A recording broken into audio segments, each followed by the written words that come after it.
Boy, he could go just about anywhere, to the top. Rob Brown is the greatest shape I've ever seen him. Better shape than when he scored a lot of goals in the National Hockey League.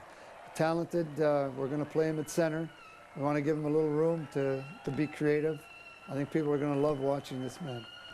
LaFrance is our scorer, our first-round pick, you might say, in our minds. A big scorer in Oshawa, had as many goals as Lindros in his 4 years. So he's a guy that we feel a lot of big things are going to happen for him. He's got a short little stride, which hopefully will be a long, strong stride by the time he's ended this year. But in the meantime, I think he's going to score some goals for us. We're certainly going to give him that opportunity. We won't be happy unless we do a lot better than we did last year. Our progress is evaluated from the beginning of the year, you might say, if you were looking at a graph of and using the rink as a graph. We start from our goaltending out. Hopefully we'll keep the puck out of the net, and our players will be very good in their own end. And as we move up the ice, hopefully around November, we'll be steamrolling around the neutral zone and have a lot of speed. And come around December, we're firing pucks at the other team's zone. I think our progress will be, as we move up the ice, the faster we get to the other end of the rink as a team and knowing what to do in each zone, that's how we chart our progress. Before we go, we need your help. We're looking for kid reporters for Wolves TV. Sounds interesting? Well, if you're between the ages of 9 and 12 and you think you have what it takes to be a kid reporter for Wolves TV, we'd love to see a VHS tape of you as a Wolves reporter. So send it to us at Wolves TV, 10550 Lunt Avenue, Rosemont, Illinois, 60018. Good luck. Well, right now I got to check and see whether our laser and fireworks show is ready for next Saturday night.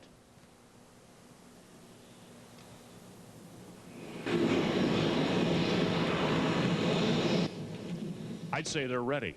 Coming up next, it's the Chicago Wolves against the Detroit Vipers from the Palace of Auburn Hills, live here on Wolves TV on the U. Wolves TV has been brought to you by Zenith, Continental Airlines, and Chevrolet.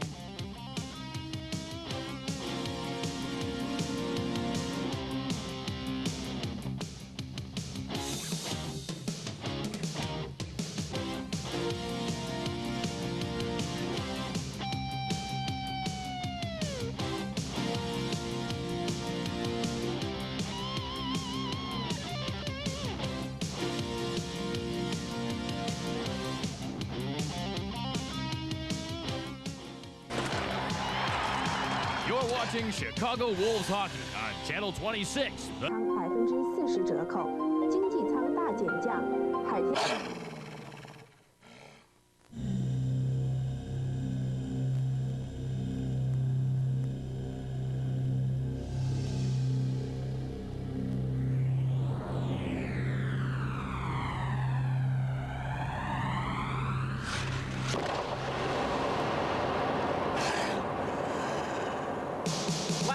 The Chicago Wolves possessed the IHL's leading goal scorer, Steve Malte, who put 57 in the back of the net.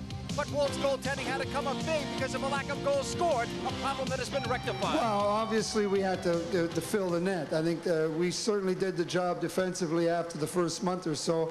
So we went out and and got some scorers here, and you know who they are. Brownie is going to do the job. We got Weiser back. Malte certainly did the job. And Al Secord has had his hands in olive oil all summer. And they're real soft, ready to go. Also reacquired for year 2 is goaltender Wendell Young. Number 1 has been shrugged throughout training camp and hopes the new scoring punch will help him avoid the shootout, which is a goal that he's a big fan of. The big thing about the shootouts, it's exciting for the fans. As a goalie, I just put one word, hate is a good word. No shootout was necessary last night as the Detroit Vipers bit early and often, but then had to hold on to defeat the new Orlando Solar Bears 6-5. So the improved Wolves will look to take their first bite tonight. It's the season opener. And it's live from the Palace in Auburn Hills. The Chicago Wolves get ready for their first game against the Detroit Vipers. It's the Vipers' second game of the season. And a pleasant good evening, everyone. Welcome to Chicago Wolves hockey here on the U. I'm John Paul Della Camera. 14 players returned from last year's team, including the two goalies, Wendell Young and Ray LeBlanc, and the league's best goal scorer, Steve Malte. And also back for the squad is my defensive partner and my broadcast partner, Bob McGill, formerly with the Chicago Blackhawks. And Bob, as excited as everyone is about the players coming back from last year, how about the new players like Rob Brown and Greg Smith? They're going to make this team better. Well, Grant Mulvey, what he had to do at the end of last season, he had to go out and find somebody to help bring up his goal production because they were the lowest scoring team in the IHL last season. So he went out and acquired Rob Brown, who certainly has been a leader and a proven scorer throughout his career. He averaged a point a game in his National Hockey League career, and then he came out and 2 seasons ago, he led the IHL in scoring with 155 points, which included a league record 113 assists. So with him bringing a lot of points on the board this year, I think you're going to see a lot more Wolves wins. Certainly, secondly on defense, you've got Greg Smith, who comes in. He's a former #1 draft pick of the Philadelphia Flyers. He brings instant respect to the club with his size and his toughness. And I think the team is going to play a lot bigger this season with him in the lineup. Grant Mulvey also says that they brought him in and they think he's a big pickup because certainly he's going to be a guy that's going to help anchor their young defensive core. Well, Bob, you mentioned big. No one played bigger last year for the Chicago Wolves than Steve Malte. We caught up with the Wolves captain and got his thoughts on this year's Chicago Wolves. Well, I think management's done a good job of going out and getting the people that we needed.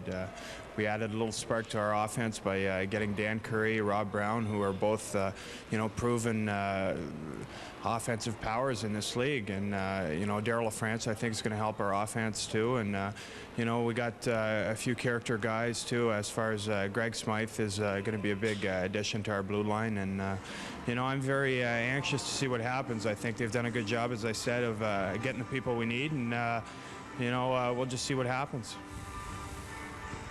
Okay. Tonight's Wolves game is sponsored in part by Molson Ice, the beer that's colder, bolder, yet smooth as ice from Canada, the land where ice was born. By Jewel Food and Osco drugstores. By Checkers, burgers, fries, and cola. One taste and you're ours. By Northern Illinois Gas, providing you the energy to perform. By Powerade, the official drink of the Chicago Wolves. By Toshiba, in touch with tomorrow. By Continental Airlines, more airline for your money. And by your local Chevrolet and Geo dealers, people you can trust when looking for a car. Come back with us and enjoy Chicago Wolves hockey. Chicago meets Detroit next on the U.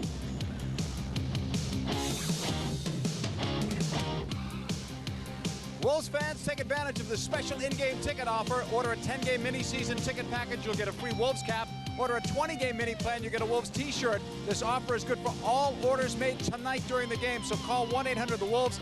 Operators are on duty now. They're standing by. They would love to hear from you. And welcome back, everyone, to the Palace in Auburn Hills, Michigan. We're getting ready for Chicago Wolves hockey. The Chicago Wolves getting ready to take on the Detroit Vipers with Bob McGill. I'm John Paul Della Camera. New players this year, Bob McGill, and new rules. One rule change was designed, a lot of people thought, to stop that neutral zone trap, but we're seeing penalties like obstruction called all over the ice. Well, I think the rule was originally brought in. I don't think it was designed really to stop the neutral zone trap. More so, I think what it is they want to try and bring some more excitement back into the hockey games. And what that happens is you're not allowed to use your stick anymore to hold a player up in any zone of the ice at all. So otherwise you're going to get called for a penalty. But in turn, what it does is it makes the skilled players come out more and show their talent and bring some more excitement and some offense into the hockey games, and it'll be better for everybody. Thinking about this rule change, now I know why, Bob, why you retired earlier. Let's talk about the IHL. 19 teams this year. The Wolves are in a new division, a new conference. Let's show you who they are with. Old familiar foes like the Milwaukee Admirals and the Peoria Rivermen are back, but new to the Wolves division anyway are the Kansas City Blades, Turner Cup finalists from a year ago, and the Minnesota Moose. That's the Midwest division. Southwest Division, Las Vegas, Los Angeles, who used to be in San Diego. Phoenix, the new San Francisco Spiders, coached by Jean Perron, who won a Stanley Cup with Montreal back in 1986. And the Utah Grizzlies used to be Denver. They're the defending Turner Cup champions. In the Northern Division, Cincinnati, Fort Wayne, Indianapolis, and now the Michigan K-Wings. That's their new name. They've got a new logo as well to show off. And in the Central Division, the Atlanta Knights, these Detroit Vipers, who are right now in first place, Cleveland, Houston, and the brand new Orlando Solar Bears. Well, we talk about the IHL and what a great year that they had last year. Once again, they had a record-breaking year for attendance. These are the days in the IHL, and this music video will help you understand why.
You're looking at the starting goaltender tonight for the Chicago Wolves, Wendell Young, who had a brilliant year last year, ended the season with the Pittsburgh Penguins, left at a bad time as far as the Chicago Wolves were concerned. This year, the Wolves own him outright. Ray LeBlanc will back him up tonight. On the opposite side, a guy you played against, Bob Berthume, Daniel Berthume. What can you tell us about him? Well, he started his career with the Winnipeg Jets and came out flying, had a tremendous year, and he's known as the Bandit. So we're going to see if he can steal some pucks tonight. We'll be talking with the Wolves head coach later on, Gene Ubriaco, after this first period and get his thoughts on the Wolves opener. It's opening night tonight for Chicago. The show plays on the road here on the U, and next week the Wolves will go home for a game Saturday against Kansas City to open up their season at home. Wendell Young getting ready. He, like LeBlanc, was successful here. In fact, in this building, the Wolves have won 3 straight. We talked before about the obstruction. The man that's going to be doing the calling, or not calling, in the case is Kevin McGuire. Johnson and Cronenberg are the linesmen, and we'll see how it's called. A lot more penalties were called, Bob, during the exhibition season. They seem to trail that off as we check out Rick Dudley, successful wherever he's gone. He's the leader here, coach and GM. Gene Ubriaco's other thing on 2 different occasions. We're set. Rob Brown will take the face-off against NHLer Michael Pivonka. We're underway. Wolves are in the visiting red. Vipers in predominant white with blue and red. Vipers in their own end. Peter Bondra, number 18, plays it all the way across. Berglund is out there along with Brown to start this off. Rivers losing it right out in front, never got there. Cut off nicely at the back by Rob Brown. Pivonka behind the net. Brown looks to dig it out. Dan Curry's also out there in this unit. Rivers and Pozo rounded up, and the Wolves get a break as Rob Brown came back. Known for his offense, he played a little D. Well, right there, exactly. Rob Brown, certainly not noted as a defensive specialist, but right there he bails out Sean Rivers right off the hop, where I think we got somebody with a dart gun got Sean Rivers right off the hop, and Rob Brown does a super job in covering up. Well, not to make excuses for Sean, but players have complained about the ice here, and they said it wasn't very good today either. They just had a junior game. The junior Whalers played here right before it, and it was a tough way for Sean to get going. Not as tough because, of course, he didn't give up a goal. Well, certainly anytime the ice is bad, you got to take extra precautions. Certainly that's the thing that you have to do here this evening. Brian Wiseman out to center line of Multe on the left, and newcomer Daryl LaFrance to the right. Warenka and Smith will work out as a defensive unit. Brian Wiseman, second on his team in points last year. He led the team in assists and led all rookies in assists. What a playmaking year Wiseman had. He'll face off against Michael Pivonka. Bondra and Junker are also out on that line. Williams and Herbers are on defense for the Vipers. Chicago gets it, 19:25 to go here in the opening period. It is scoreless. Wolves will dump it in. Behind the net, Berthiaume leaves it off. Picked up by Williams. David Williams down the right side. It's intercepted off the deflection. Slid by Wiseman to LaFrance, and that shot goes upstairs into the crowd. LaFrance usually has a nice touch around the net. Bobby, he scored 55 at Oshawa last year. Well, Daryl LaFrance right here getting his first shift as a professional. And certainly it always is nice when you can get an opportunity to go out there with two. Daryl LaFrance, line stays the same, and there's Mr. Everything last year for the Wolves. He led them in virtually every offensive category. 57 goals. Didn't quite get to 100 points last year. He could this year with Rob Brown on the team. Expect them to play together at least on the power play. 22 is Shagaratsky, an impressive Russian who they obtained last year in a deal with Houston. Wendell Young sticks it around the boards. It's still scoreless at 10 from Molte. Kept in at the right point by Brad Shaw, formerly with the Ottawa Center, is actually still their property. Behind the net, Wolves looking to dig it out. Darcy Warenka couldn't get to it. Shot by the short side. Young was screened. Now behind that, Greg Smith. Nice check. Takes his man down around the boards. Wolves trying to clear it out. There's some of that playing big that Bob McGill talked about before with Smith. Flipped in along deep by the Vipers. They try to move it. Dug out. Molte. Cross-ice pass. Off a deflection, getting around the defense. Should be a penalty, and Kevin McGuire's got the call as LaFrance. We told you to have to skate to keep up with this line. He led that play, and we've got a penalty, and we'll see the Wolves power play. Well, Daryl LaFrance right there. He does a great job at just tipping the puck past Shadorinsky, and he's going to have to sit down in the penalty box right now because the young rookie comes out, makes a great play, and he has to come back and take him out. Here we go, he chips it by him right there. Now Shadorinsky's got to lay the stick on him right there. Drags down LaFrance, maybe takes a bit of a dive, but in that situation, a good play and drawing the penalty because I don't think he was going to get a shot away. Shagaratsky off 2 for hooking, so you'll see the Wolves power play for the first time tonight. They ranked number 5 last year in the IHL and could do even better this year with Rob Brown the key. And right now, Brownie will take the draw at center with Curry to the left, Molte to the right, Rivers left point, and Kevin Pozo at the right point. And what Curry adds to the power play is someone, Bobby, that can go to the net. Well, Dan Curry's a big man. He's 220 pounds, and he's a guy that's got to get in front of the net and cause some havoc out there and let the shooters get the puck on the net. Curry tips it out to Pozo, left point. Rivers to the right point, off the boards. Taken away by the Vipers, and they clear down ice. Wendell Young leaves it off. Pozo around the boards. This is Kevin Pozo's rookie season. Rivers along the far board. 2 Vipers run into each other, allowing Rivers to make the pass. Over the attack line, Molte tried to leave it for Brown, who was too far away from him, and dug out by Detroit. They clear it. It was intended for Day. It goes all the way down ice. The clearance by Guy LaRose. Played up now on the right side. Chicago with 1:24 on the power play. Dumped in around the boards. Left there by Berthiaume. Cracked around. Pozo tried his best to keep it in, but it's coming all the way down ice. The Wolves have to make a good pass entering the Viper zone if they want to set up anything in that zone to make this power play work. It's got to be on the tape. Good passes. Bondra almost breaks that up. Wolves carefully move it out. Davidson out. Lee Davidson had a career year last year, leaves it off. LaFrance coming through, can't get the shot up. Pozo at the left circle. Right side, Rivers shot went wide. Berthiaume went down, didn't see it. Rivers kept it into the point. Nice job right on the line. Rivers to the right side circle.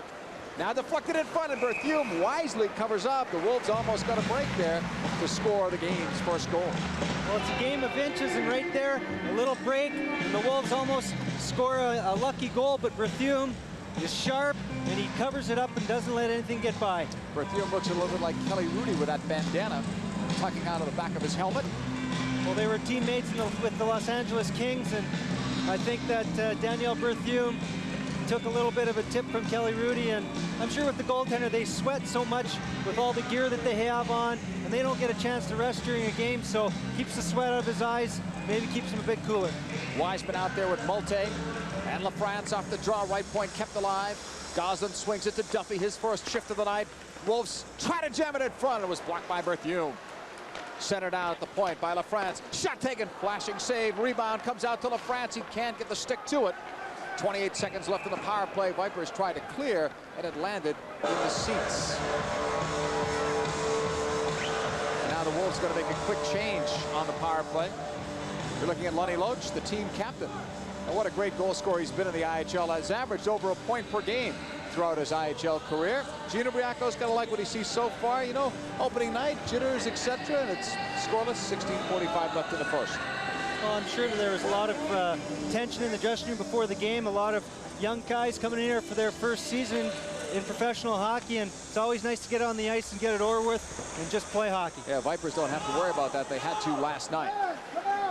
They beat Orlando 6-5. Up the left side, Weiser to the center ice line where he dumps it in. 11 seconds left in the first power play of the game. Wolves look like they won't be able to capitalize as the seconds tick off down to 5. Touched by Goslin in his own zone. Bringing it right back up ice. Goslin, who came from Houston last year in a 5-player deal, trying to spring Wiseman on the right side. Penalties over. Vipers get their man back there at full and equal strength with Chicago. 16:05 to go in the first. They look for Wiseman. Chicago fighting for it along the boards. That's Feasby. Puck is still loose. No whistles from Kevin McGuire. Dug out. Wiseman sends it out. Center point. Oh, Goslin will make it. Rivers just fanned on it. Sean Rivers had a couple of tough shifts right off the hop. Yeah. Tough way for Sean Rivers to get started. Chicago Wolves even with Detroit. You're watching Wolves hockey here on the U.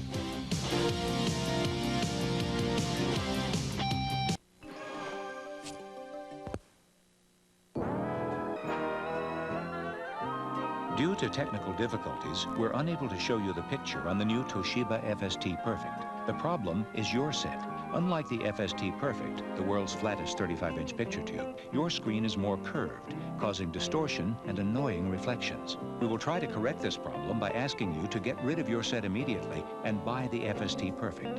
Thank you. It's a new day at Jewel and Osco. Because now Chicago's best food store and best drugstore are teaming up like never before to bring you more store-wide values, more store-wide savings, and a greater level of shopping convenience. It's the kind of news we hope will brighten everyone's day. Jewel Osco, working together to serve you better. Wolves fans, don't forget to take advantage of the special in-game ticket offer. Order a 10-game mini-season ticket package. You get a free Wolves cap. Order the 20-game plan. You get a Wolves t-shirt. This offer is good for all orders made tonight during the game. So call 1-800-THE-WOLVES. Operators are standing by, and we're standing by bringing you live coverage here on the U. Our first game of Chicago Wolves hockey. We'll be here most every Saturday night. Around the boards on the right side, and Kevin McGuire may have thought maybe something happened to him. Yeah, he's leaning over a little bit, but Kevin McGuire, a former teammate of myself in Toronto, he was noted as a tough guy throughout his NHL career, and certainly I think he'll be able to shake off anything that happens to him. You're looking at Greg Smith. He's going to play a lot for the Chicago Wolves. He's been playing many years in the NHL, but you look over the last 4 years, not as many games, so he's really got low mileage in terms of the years that he's played. Here's where the puck comes around the wall, and it tries to go in behind the referee, but it must catch him maybe in the back of the leg and injures him a little bit, but his linesman comes to, I think the play might have went on, but the linesman, sensing it, blows the whistle down. Chicago coming back 3-on-3 now up the left side. Breslin. Brez fires just wide of Berthiaume. And it comes all the way back the other way. Warenka chasing it. Up the right boards, it's blocked. Off a tip pass, Breslin, nice job giving it back. But the shot was blocked. Pellerin taking it. Pellerin had a very good exhibition season for Chicago, scoring twice and playing all around a solid game. Pellerin going in there, checking. Davidson in there as well. 4 players, and they jam it up. Another face-off coming up to the left side of Berthiaume.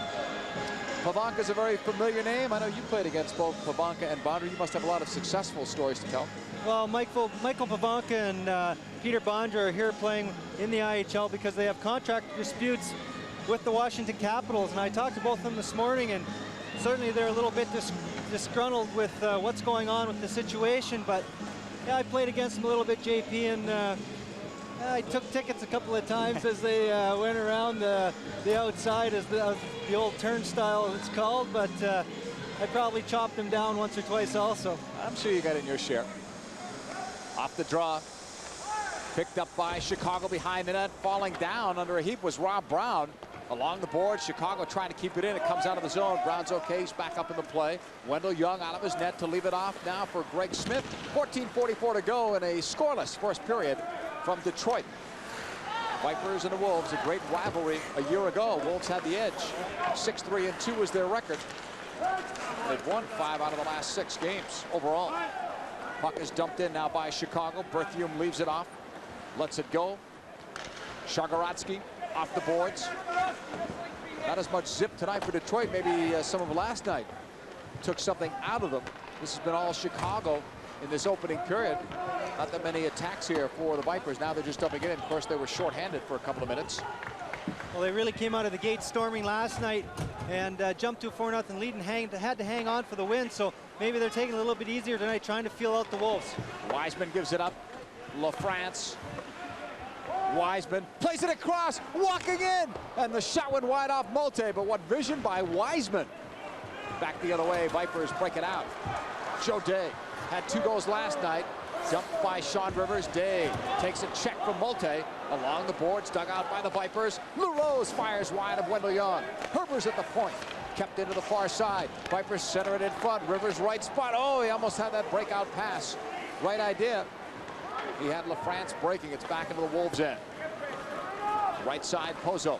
Across the Rivers, it hit off a helmet that has been left there. Was Molte's helmet. Lost it during that check. Shagaratsky fires it in. Wolves take it. Both teams change up on the fly. It's still scoreless. 13-11 to go in this opening period. Dumped in now by Detroit. That was LaRose sending it in. Wendell Young blocked behind the net. Pavanka was there. And now the Wolves just dump it out. All the way down ice. Berthiaume touches, so there's no icing. Brad Shaw comes back. He's also an assistant coach of this team. Plays it wide up the left side off the touch pass. Nice check there by Duffy, taking Peter Bondra out of the play. Behind the net, Wolves looking for it. Dug out by Goslin, dangerous play, but the Wolves almost got away with it. Now far side for Bondra. 20 is Pavanka, off the touch pass. Junker played last year with Denver, the league champions. Off a deflection, the rolling puck finally settled by Chicago. One-handed into the zone by Breslin. A race for the puck. Some holding going on there, but there's no call. Shagaratsky should have sat down for his second minor penalty. The puck is dumped down ice. Chicago with Duffy making the touch, the icing call. It goes back the other way. It's scoreless here in the opening period. You're watching Chicago Wolves hockey live on the U.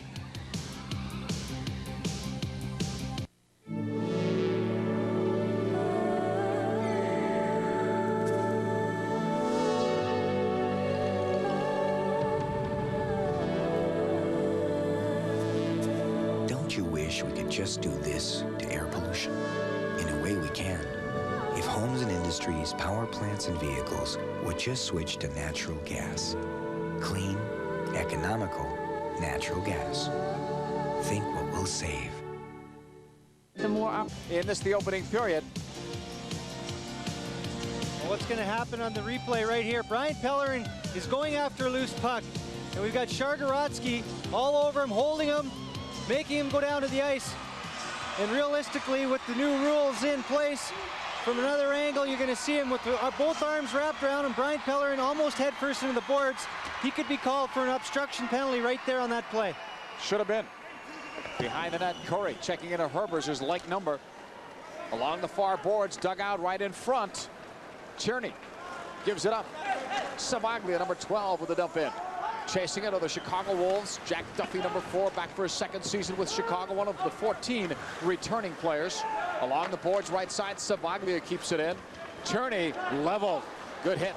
Loose puck in front, and Wendell Young's got it, but a nice hit by Goslin at the side of the net.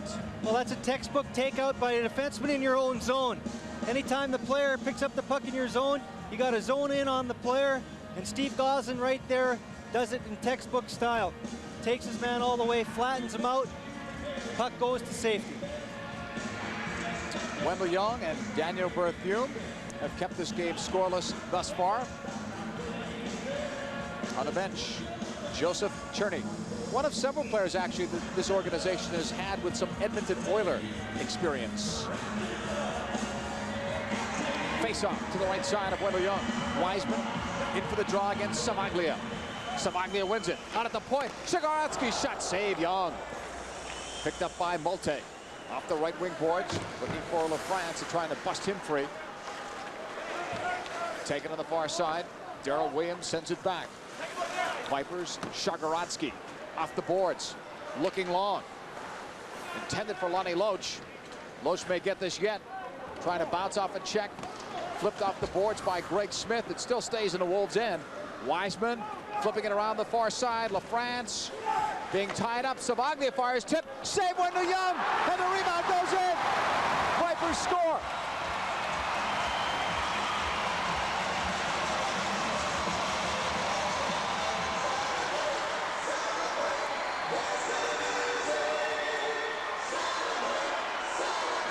The failure of Chicago to clear that puck is what eventually led to the goal.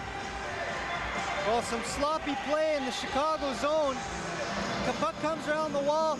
LaFrance tries to get it by the defense. A little scramble in front. Wendell Young's outnumbered in front by 2 Viper players against 1 defenseman. And anytime that happens, that spells trouble. And sure enough, there's Darrell Williams on the doorstep. And he makes no mistake and gives the Vipers a 1-0 lead in the hockey game. Williams with his first goal of the year, time of the goal. 9 minutes of this opening period. So the Vipers strike first. They get the first bite. Dumped in the other way. Taken now by Detroit's Pivo Kija. Intercepted by Chicago. Played off the left wing boards, intended for Breslin. And this one gets away. And we've got a whistle that will stop play. As they announce the goal, Williams gets it. Loach and Savaglia, the assists at 9 minutes. Darrell Williams didn't play in last night's hockey game. He missed the last couple of preseason games with back spasms, so certainly I guess that's got to be a good feeling for him to come in after a situation of not playing last night and scoring a goal to open the hockey game lead for his team. That'll loosen up the back muscles. Off the draw, Shagorodsky gave it up, left side. Dumped in by Feasby. Scott Feasby didn't play last night either.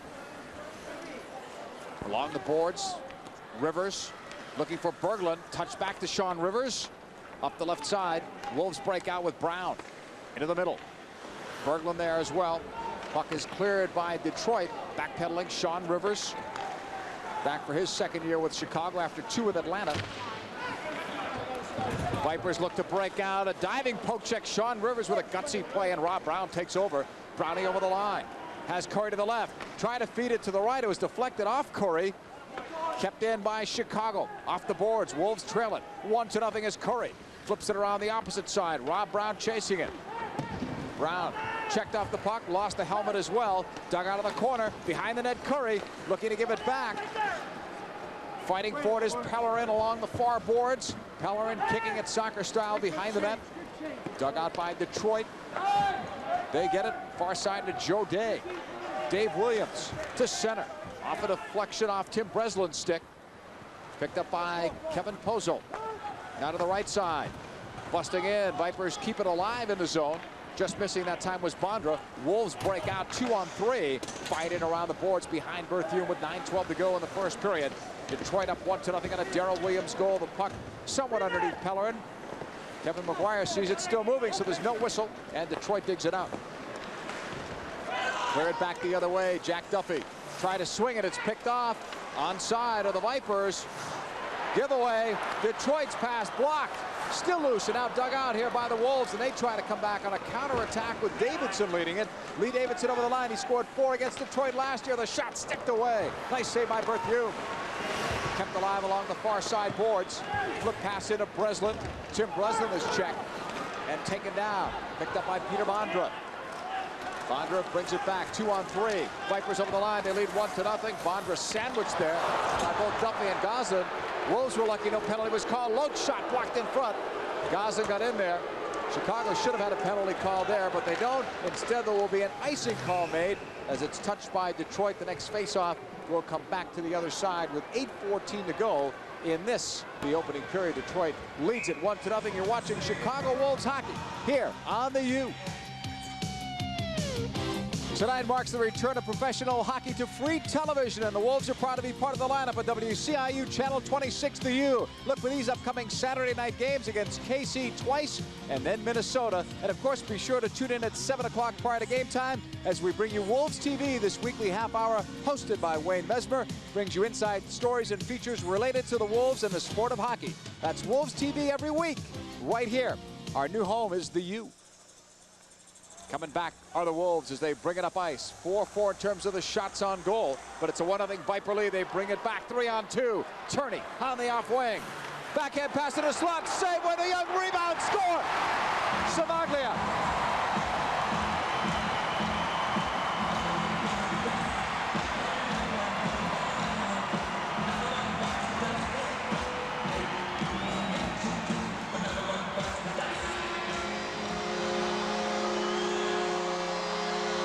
Detroit suddenly has a 2-0 lead. Wendell Young made that first big stop. Well, what happens is the turnover in the neutral zone, and they come down 3-on-2 against the Wolves. And Wendell Young can't control the first rebound, and Lonnie Loach follows up his first shot, and he makes no mistake the second time. He gets the pass, a short pass from the slot. The rebound comes right back, and the Wolves have got to make a quicker recovery defensively if they're going to control the puck in their own zone. I thought initially it was Savaglia that had reached him, but it was Lonnie Loach, as the replay clearly shows, and Lonnie gets his second goal of the IHL season. We'll recap it in a moment. It's a 2-0 lead now for Detroit. Dug up behind the net. Swung wide to the far side. Shagorodsky will take it to the right wing. Turney puts on the brakes, and a shot went up high, and all of a sudden it seems like Detroit have found their legs. Right side corner. Greg Smith to Warenka. Intended for Molte. Game has shifted as Detroit now shows some signs of momentum, with Smith dumping it in. Along the far boards, we've got a penalty coming up here. It's going the other way. Wendell Young races for the bench to get on an extra player. Tim Berglund behind the net. Chicago have someone out there. Possession maintained. We've got a penalty coming up on Detroit. Looks like a holding penalty, but in any event, Bob McGill, a great chance for the Wolves to get back into this with a power play goal. Well, right here, JP, they certainly got to have a goal to get back in the hockey game and take some momentum back in their favor. Darrell Williams takes a bit of a stupid penalty right there. He grabs the player from behind and twists him around when it's actually just going for a free puck in the Wolves zone. So a good break for the Wolves, but they've got to capitalize right here to get some momentum going back in their favor.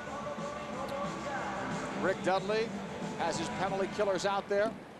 Joe Day is one of them. He's always a threat to someone, along with Williams, Herbers, and LaRose. 2 minutes of structured holding. Wolves have Davidson centering as the puck is taken away and then dumped the other side.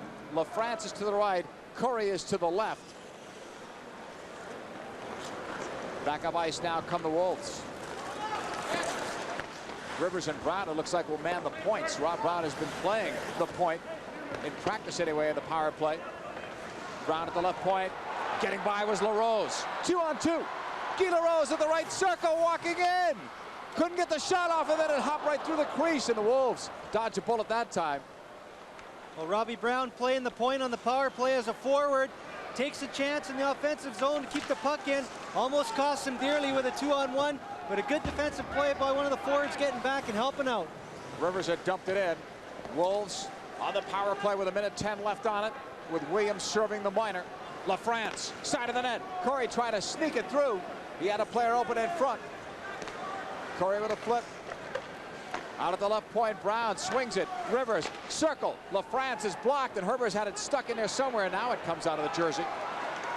Ian Herbers, another one of those Edmonton or ex-Edmonton players, will dump it in. Wolves change up on the fly. They've got 45 seconds left to generate something on the power play. Trailing 2-0. 5:30 left in the first period. Molte, left circle. Around the board, Chicago trying their best to maintain possession. With time running out of the power play, a half-minute left on it. Dug out by the Vipers. Here they come. Pavanka took a check, bounced off. Pavanka holding pass in front. Oh, Young made the save. I thought there was some interference in front by Bondra, but there was no call. I thought he was in the crease on his own. Well, yeah, he did. He backed right into Wendell Young as the shot was coming from the point. could very easily have been another penalty called right there, but they get away with one. Well, at the very least, it's a good thing there was no goal scored on that, because then it would have been controversial. Penalty is over on Detroit. So they've killed off another. Walters on for his first turn of the night. Greg Walters, a banger. Likes to mix it up, a very aggressive player. Maybe looking to spark this Chicago team right now. Wawrinka, Davidson, Walters chasing it. He's checked along the boards. In the Vipers zone, they take it with Cherney. Picked off first. Goslin touched it, then it's collected. Walters to Breslin. Off a touch. It's a delayed offside there. Now it's dumped the other way. Icing is the indication. There's the touch and the call made. The next face-off all the way back to the other side. So, with this break in the action, Detroit leads Chicago 2-0. This is Chicago Wolves hockey live on the U. Checking account at First Federal Bank. This sporty free checking account has no minimum balance, no service charge, plus 200 free Chicago Wolves checks and matching checkbook cover. To get your paws on this value, visit the Arlington Heights, Des Plaines, and Schaumburg locations. First Federal's free Wolves checking and T-shirt. Now there's something to howl about. Saturday, October 7th and Wednesday, October 11th will be the Wolves designated home openers. The first 10,000 fans will receive Powerade magnetic schedules. So come on out to the horizon for the Wolves home openers and pick up a Powerade magnetic schedule. 2-0.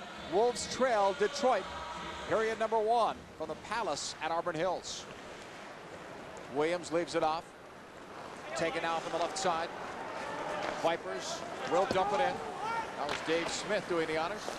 Along the board, Chicago trying to clear it out. Taken by Herbers, backpedaling. And off that touch, they're going to bring it back on the 2-line offside pass. Bobby, your thoughts on the first maybe 16 and a half minutes? Well, I think they certainly came out and played a patient game to start with. A couple of miscues in their own zones. A couple of missed assignments, and they end up getting a goal scored on them and then another one. But I think what they have to think right now is let's still continue our game plan, be patient, wait for our chances, work hard, but let's not get away from what we're trying to accomplish here. Maybe get a goal before the end of the period, but I don't think they can press right now because they can't afford to give up that next goal. Oh, they know what happened last night. Detroit had a 4-0 lead against Orlando and literally hung on for their lives to win the game 6-5. I think if that game went another minute, it might have been a shootout game because Orlando kept firing away.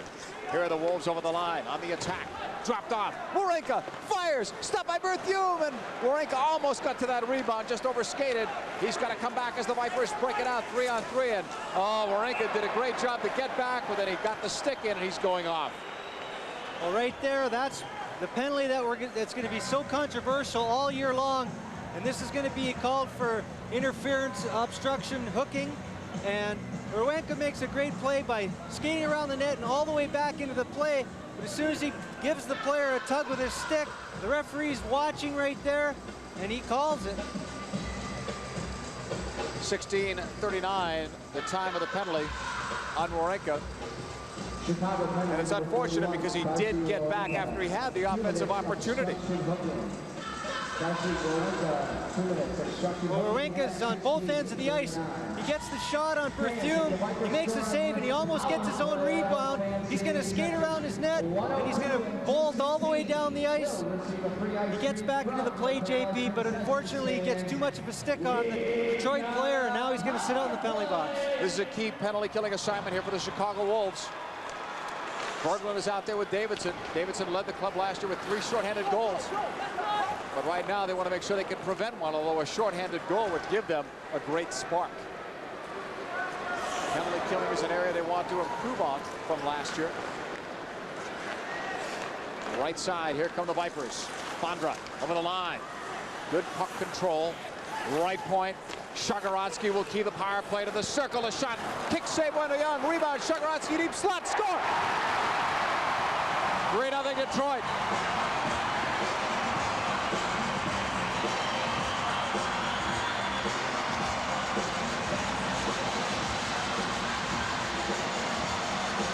Tough to stop those, Bob McGill. A bullet and it's screened.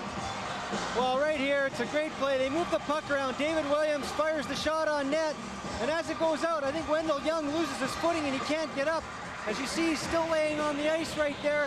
And Shagorodsky makes a great shot and makes no mistake by getting it over top of a fallen Wendell Young. See again, Wendell Young can't get up, so he just lays down on the ice, hoping maybe that Shagorodsky can't get the puck over top of him, but he makes no mistake, and it's a costly goal as it's a 3-0 Viper lead. Power play goal by Shagorodsky. 3-0 Detroit. And now it has the Wolves in a first period hole with 2:35 to go in the opening period. Savaglia coming back against Rob Brown, bringing it over the line. All the way around the boards it comes. Swung wide by Chicago. They can't clear it out. 4 players jam for it, no whistle. Finally it comes out. Detroit gets it, a big shot wide of Wendell Young. Rebound blast by Loach that went wide. Right now the Wolves are back on their heels. Played in front, cut off by Chicago. Very tentative right now. And again, Cherney in front, Loach. That should have been 4-0. Along the boards, centered out in front. Detroit controlling things now. Along the near side, Chicago pitting. They'd love to get a face-off and change up here. But you saw that time at least 3 different times they were beaten to that loose puck, and that's something that you can't have happen to win on the road, especially. Well, you've definitely got to be very strong on the puck, and right in this situation, Pozo is a young kid in his first professional game right out of junior hockey, and he makes the mistake a couple times of not being very authoritative with the puck. He's got to get the puck, and he's got to get it out. You got a man all alone in front, Lonnie Loach. He corrals the puck off his skate, up to his stick, and he just shoots it wide. And again, in the corner right here is the kind of takeout you want. Pozo slams Lonnie Loach down on the ice, finishes his check with authority, but the Wolves scrambling in their own zone. When they get the puck, they've got to use some real good authority and get it out hard. If you can't get it out, you're going to be in trouble. Face-off won by Chicago. Warenka feeds it. Now it's cleared off the boards. Vipers are leading at 3-0. Season opener for Chicago on the road. They play in Minnesota next Friday, back at home Saturday against Kansas City. Warenka, near side circle, bringing it back out. Davidson flips in from the center line. Swung around the boards by Detroit. Chicago sticks it right on goal, but Berthiaume makes the save. Wolves look forward. They kept it in for the moment. Still do now with Breslin out of the right side. Pellerin banging him, and he took a check as he goes down. 1 minute left in this opening period. LaRose off the boards. Coming through over the line, Vipers with a 3-man rush. Knocked away by Rob Brown, but here's Bondra shooting it in wide. Picked up on the near side by Joe Day. Day stays with it. Flipped in front, and that goes wide. Warenka picks it up. Now to Breslin off the touch pass. 35 seconds left. Bondra brings it back in over the line. Avoids a Berglund check. Warenka trying to scale it. And this one goes out of play with 27.3 seconds left on the clock. A reminder coming up in between periods 1 and 2. We get to chat with head coach Gene Ubriaco. We'll talk about this first period, get his thoughts on it. We'll also check in with the general manager, Gene's boss, Grant Mulvey, and talk about the offseason acquisitions. Ryan Pellerin right there on that play.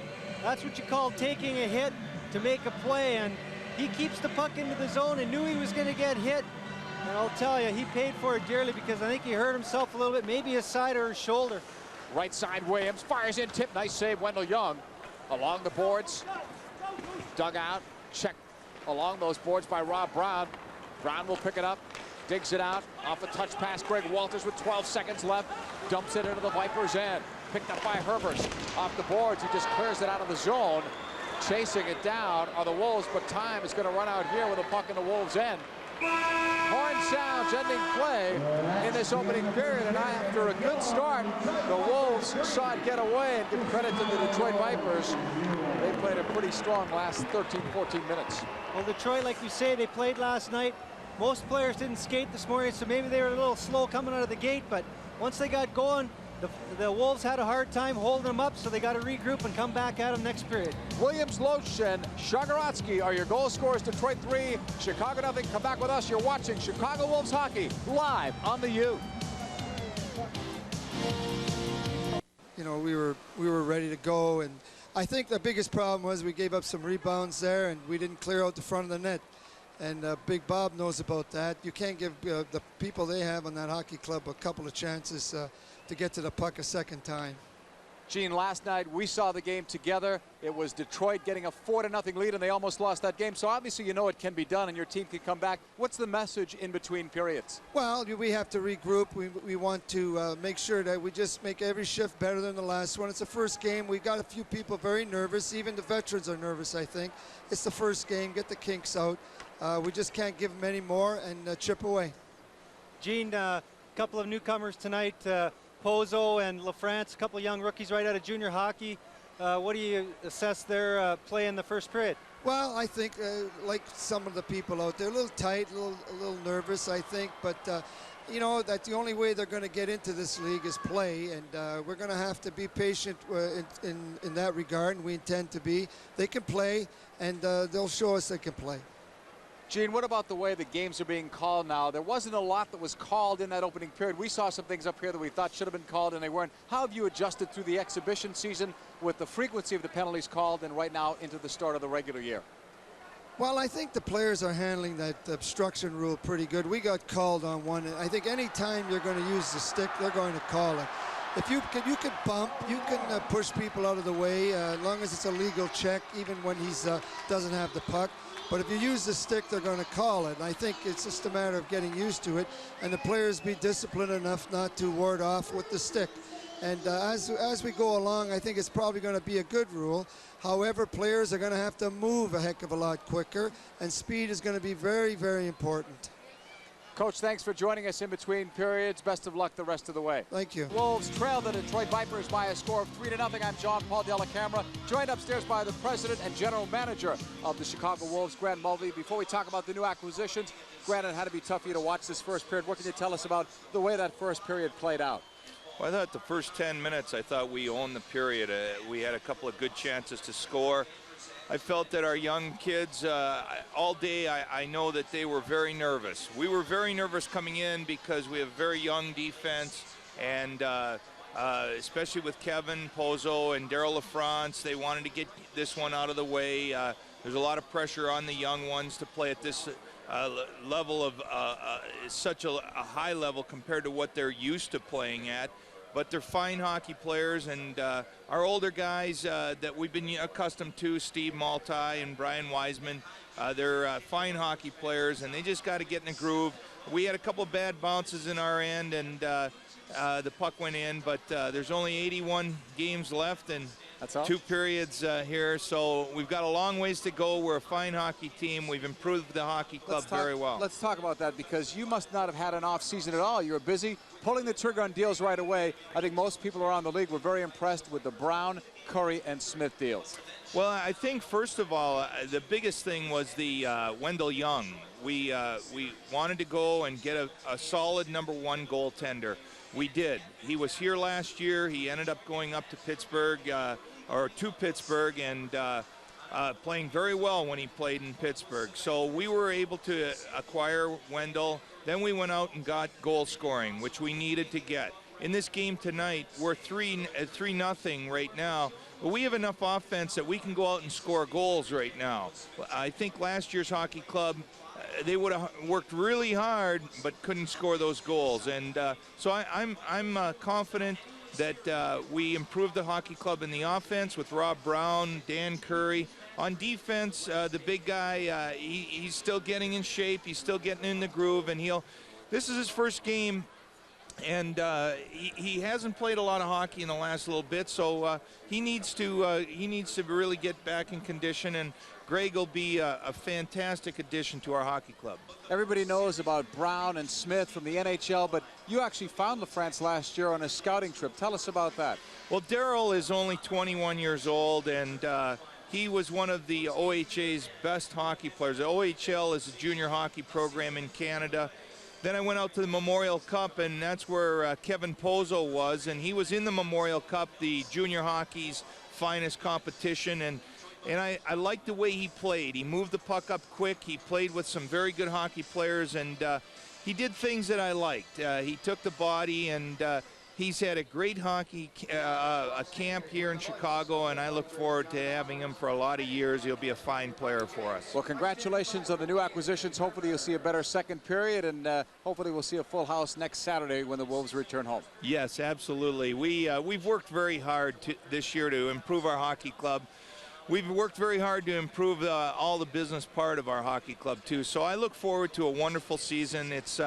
This game isn't over with yet, and it's a long season, so hold in there, and we'll be right back at them again in the second period. Chicago fans get to see the Wolves for the first time at home next Saturday. Our thanks to Grant Mulvey for joining us in between periods 1 and 2 right now. It's Detroit leading Chicago 3-0. You're watching Chicago Wolves hockey live on their new home on the U. To all retailers of projection TV sets, please discourage direct comparison of our sets with the Toshiba TheaterView. I guess you'll write this. We do not yet have the combination of picture quality, true home theater sound, and overall value of TheaterView. Where's my typewriter? Please place our sets as far away as possible from the Toshiba TheaterView, period. Our competition won't go near the Toshiba TheaterView, because compared to TheaterView, everything else is just a big TV. So you think the Chicago Wolves are nothing but animals? It was Emerson who told that. Never self-possessed or prudent. Love is all embodiment, eh? No, that was Thoreau, you idiot. No, Emerson, dork. Who are you calling a dork? I'm Tony, it was Calling Thoreau. you a dork, you idiot. I'm Tony, it was you Thoreau. pinhead, bring it on there, dummy. It's Thoreau. Hey, Emerson, Okay. Emerson. So these guys are animals. It's opening week Saturday, October 7th, and Wednesday, October 11th. Good seats are still available. Through the ages, this shape has changed the way we travel, the way we play, and now the way we watch TV. Introducing the revolutionary Z-Track remote from Zenith. Just point, spin, and click. Television has never been easier to control. Zenith advanced video imaging sets, with colors more vivid and images more realistic than ever before. And now the simplicity of the new Z-Track remote. One more way Zenith is reshaping television.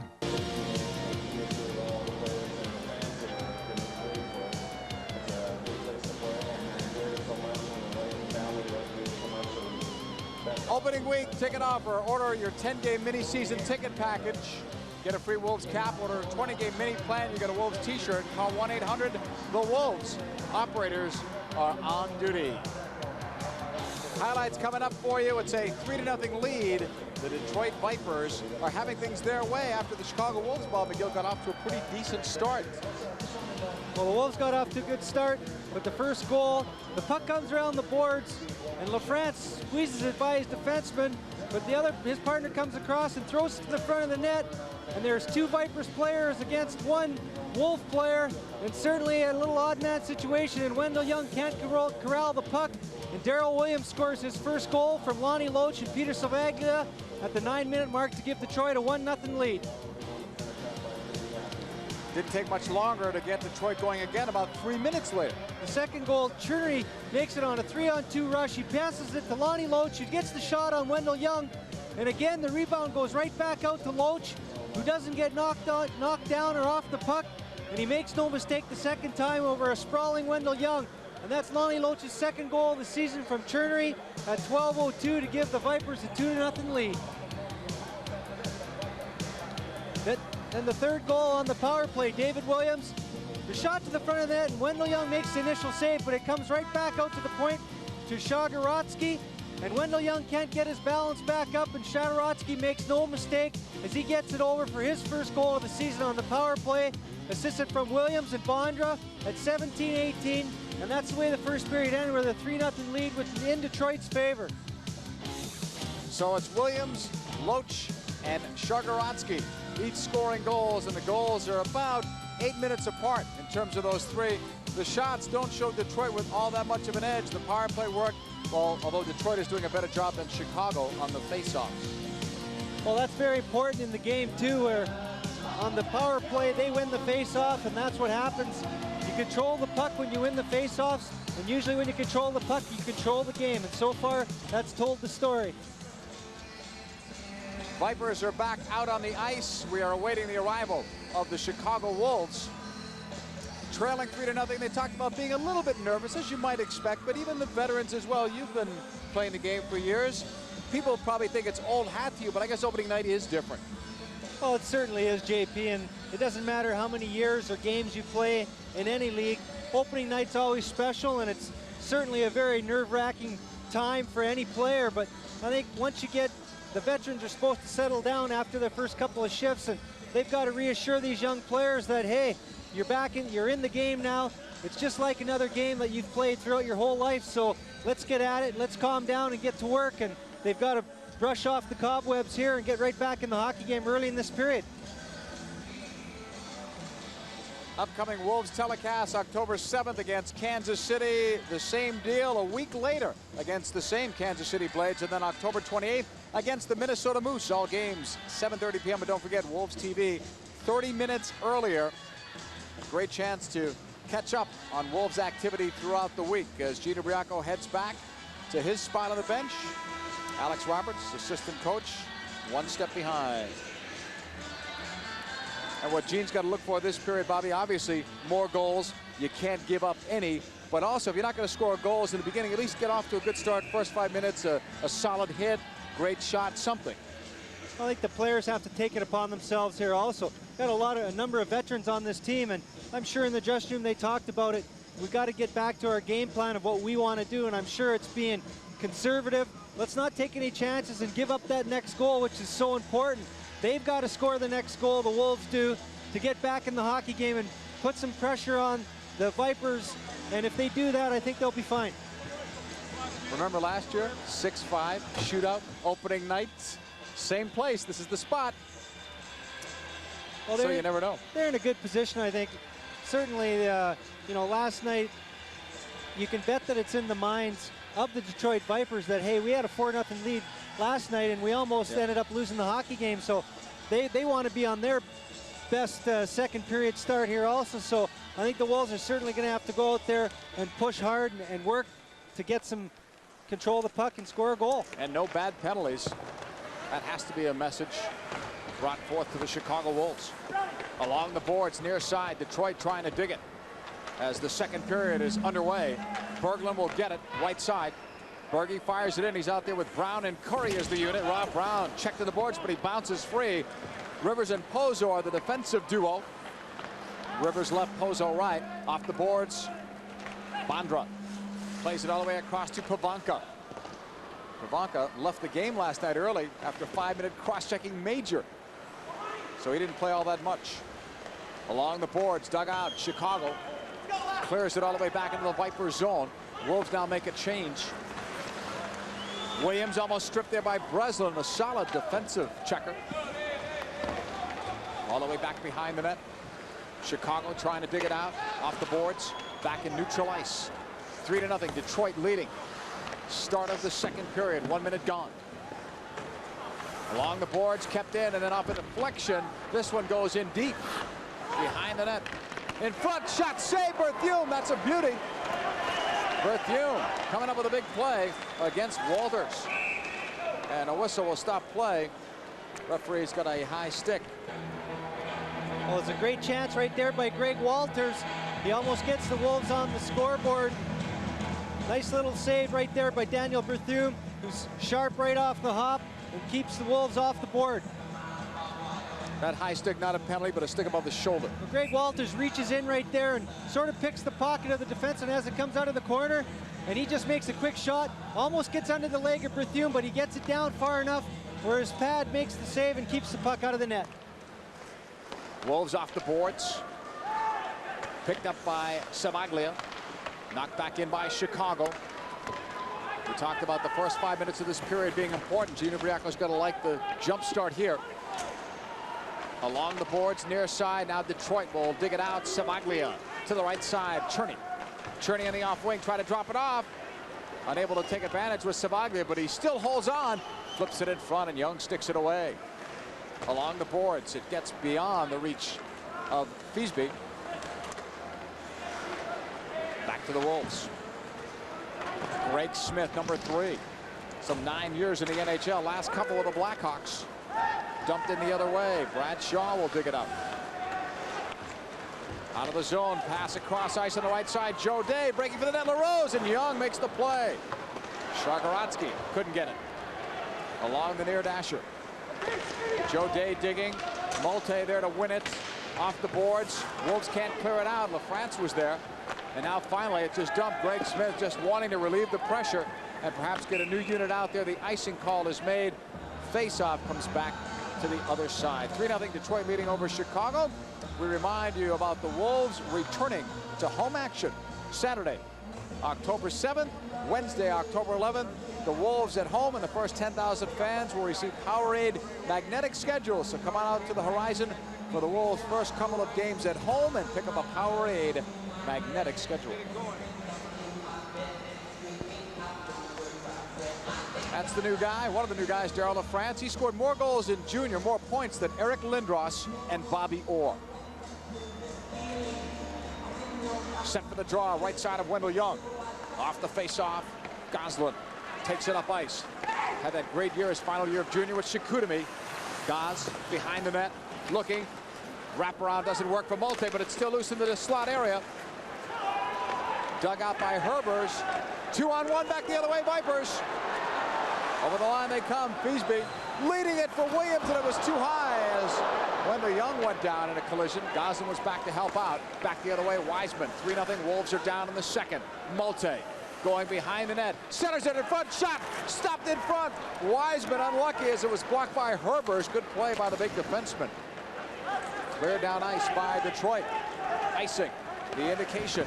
Goslin with a touch. It's coming back the other way. But the Wolves playing better right now. They still trail 3-0. This is Chicago Wolves hockey live on the U.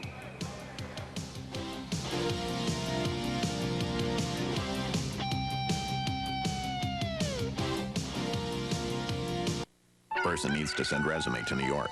Wants to make a big impression. Goes to post office. Finds out. Having a little bit problem. Maybe with his footing, or maybe he's not comfortable enough with his new pads that he's got on. See right here, he makes the poke check. He's got to scramble to get back up on his feet because the puck comes over the boards. And Shadorowski shoots it back, and Wendell almost just doesn't get back in time. And he had a little trouble on the one goal, on the power play goal that Shadorowski scored on, because I think that he maybe is fumbling a bit with either his pads or his skates, so just something to watch. Back up ice come the Vipers. It's a 3-0 Detroit lead. Offside. Junker too anxious on that left wing. Still gonna like the way the Wolves have come out at the start of this period, Bobby. Trailing 3-0. There's more spark, more jump to them. I think it's a test of their character, JP.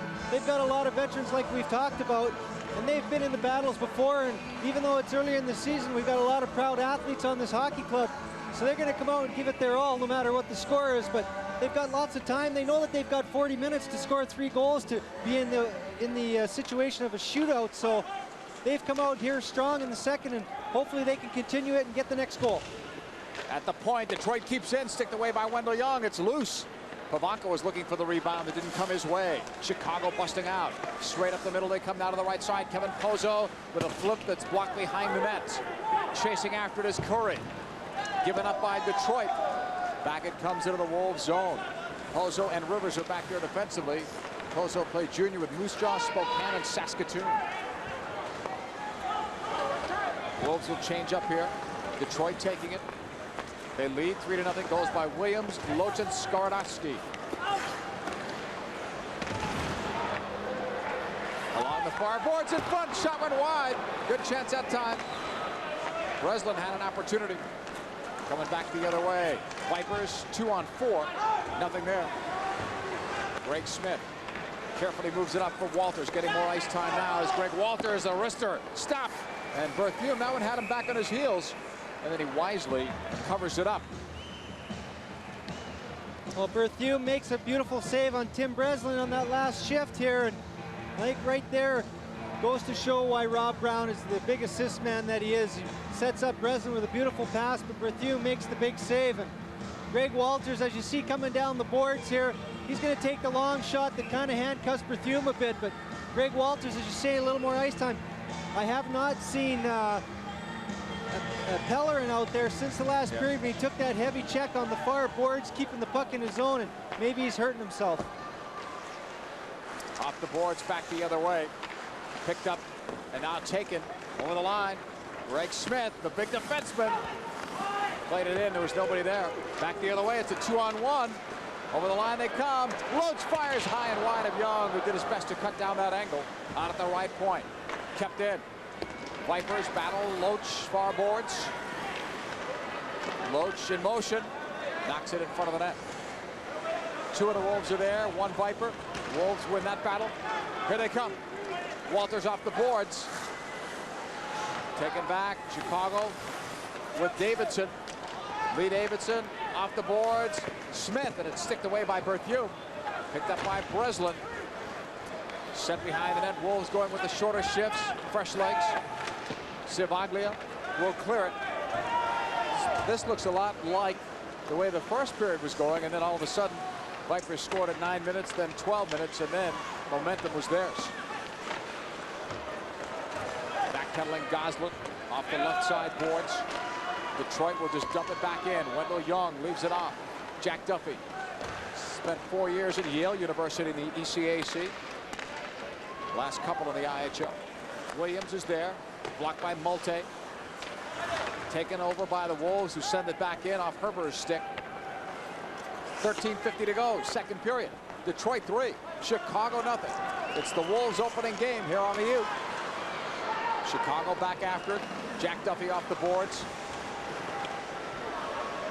Multe is there. A couple of the Vipers, including Herbers. Duffy will get it. Trying to bring it out. Duffy's pass off a touch. Nice job, Wiseman. Then he almost ran into Rob Brown. Brown is out there with Wiseman and Multe lays a check. That's leading by example. Something like that could be contagious for Chicago. Multe now checking out on that line change. Rob Brown, great control. Wiseman back in front. Stopped by Berthiaume. Curry was there, Brown was there, but there's no goal. Out of the point, Rivers. Behind the net, Curry. Now Rob Brown will get it. Brown holds back for Dan Curry. Curry bouncing off a check, and then he's dropped. Brown in there to fight for it with Bondra. Another check on the far boards. Bondra almost comes away with it. Now he does. Wrong shot at Pavanka. Pavanka knocks it down. Right side circle, score! 4-0 Vipers. Junker.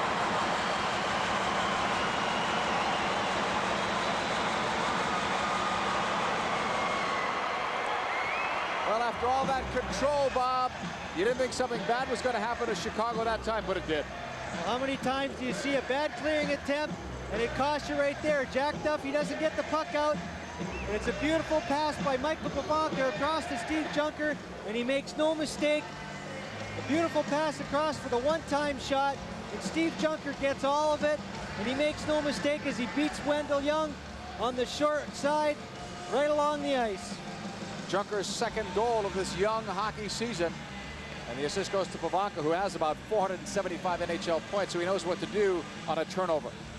Well, you can bet Steve Junker's got 2 goals in 2 games, and after scoring 7 goals last season, you can bet that he's not going to want to see Pavanka and Bondra go back to the National Hockey League. I was going to say, that'll be the sorriest day of his young life when those 2 guys go up to the Capitals. He may try to sneak a ride, except he's not their property. Puck is dumped down ice the other way. Icing called. The next faceoff is back in the Chicago Wolves end. And now it's Detroit leading it by 4-0 over Chicago. This is Wolves hockey here on the U. Work it, work it. Hi, this is Wayne Messmer telling you about a free t-shirt offer fashioned just for Wolves fans. It's your gift for opening a Chicago Wolves free checking account at First Federal Bank. This sporty free checking account has no minimum balance, no service charge, plus 200 free Chicago Wolves checks and matching checkbook cover. To get your paws on this value, visit the Arlington Heights, Des Plaines, and Schaumburg locations. First Federal's free Wolves checking and t-shirt. Now there's something to howl about. Savage. I do tend to shop around and look for the best price because there are a lot of available options out there. It's almost like gambling, though. You never know from time to time what the price is liable to be. There's such extreme variances. Lowering the prices, that would be very good. We like to get as cost-effective airfare as possible. We'd travel more if it went lower. Yeah, if we save money on our airfare, then we could eat more and have more fun. Yeah. Continental Airlines. Big airline, little prices. Just one more way we're giving you more airline for your money. I'm quite frugal myself. Well, you gotta love it when a 57 goal scorer follows through on his checks. And right here, David Williams just sees Steve Malte coming at the last second and dishes the puck off. And great when you see a captain of your team who's a big goal scorer making some solid body checks and trying to inspire his team. And if he continues to do that, he's going to open up more ice space for himself also. It's going to be frustrating, though, Bobby, for Chicago to have outplayed Detroit during, let's say, that 7-minute stretch. And now they trail by 1 goal more instead of cutting the lead. Well, I don't know how many times you've seen it happen year in, year out. Chicago gets a golden opportunity at one end, and something happens where they don't score the goal. The puck comes right back down the other way, and boom, it's in your own net. And I'll tell you, you see it happen once a game almost in any game you see, where one team gets a golden opportunity, they don't cash in, puck goes right back the other way, and it's in your own net. Detroit leading 4-0. That's the same score as last night in the beginning of that game with Orlando. And the Wolves are hoping that they can make the same kind of comeback that the Solar Bears did last night. That was almost a giveaway. Breslin right there looking for that opportunity. Breslin injured a foot prior to training camp, unfortunately for him, but he appears to be all right now. Cherney, left side, deep slot blocked. A takedown there by Breslin, and Kevin McGuire may have showed a little mercy there and not reaching for that obstruction. And a punch thrown by Greg Smith. First it was with Cherney, and now I can't see who the other guy is. It was Cherney originally, and then it's Loach, it looks like.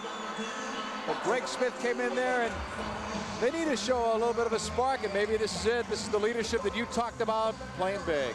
Well, Greg Smith, this is his game right here. He's going to be the guy out there. He's going to be the enforcer type player. And what happens in the situation, the puck's laying on the ice and there's players jabbing away at it. He's trying to protect his teammate, and he comes into his aid, and that's what he's supposed to do. And I think you got to commend him for the job that he's coming in to do right there. He'll be sitting for a little bit. That's Cherney, who appeared to have taken that first punch, and it did some damage. The puck pops up in the air. Breslin's going to be on his man, Cherney, right here. The puck lays on the ice underneath the both of them right here. And then somebody comes in for the hit. There's Smith with the big hit to finish off the play. And all of a sudden, from behind, cross-check. He gets cross-checked from behind. Well, first Smith right there, and I think that what happens is at the end of the whole pile-up, when Smith is going to make the big hit right there on Krivo Hija. Very good. And here comes Cherney, and he's going to give Smith a shot in the back with a cross-check at the end of the play. And Smith's not going to let that happen to him.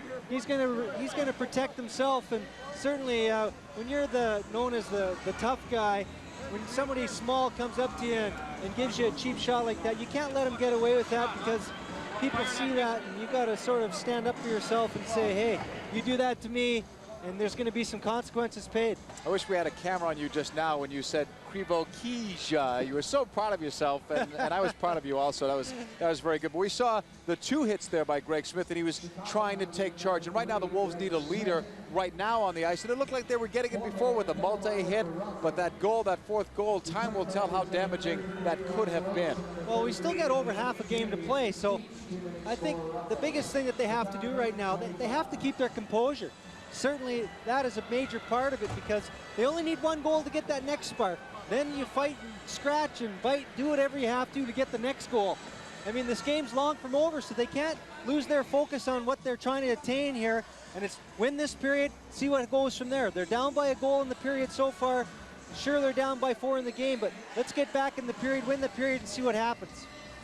Double minors posted, and we show Smith going off.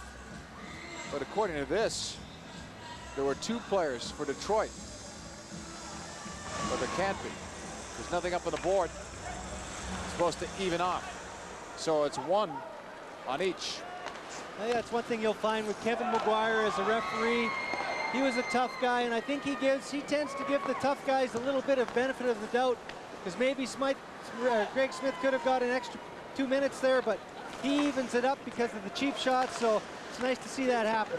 Wiseman trying to bring it in.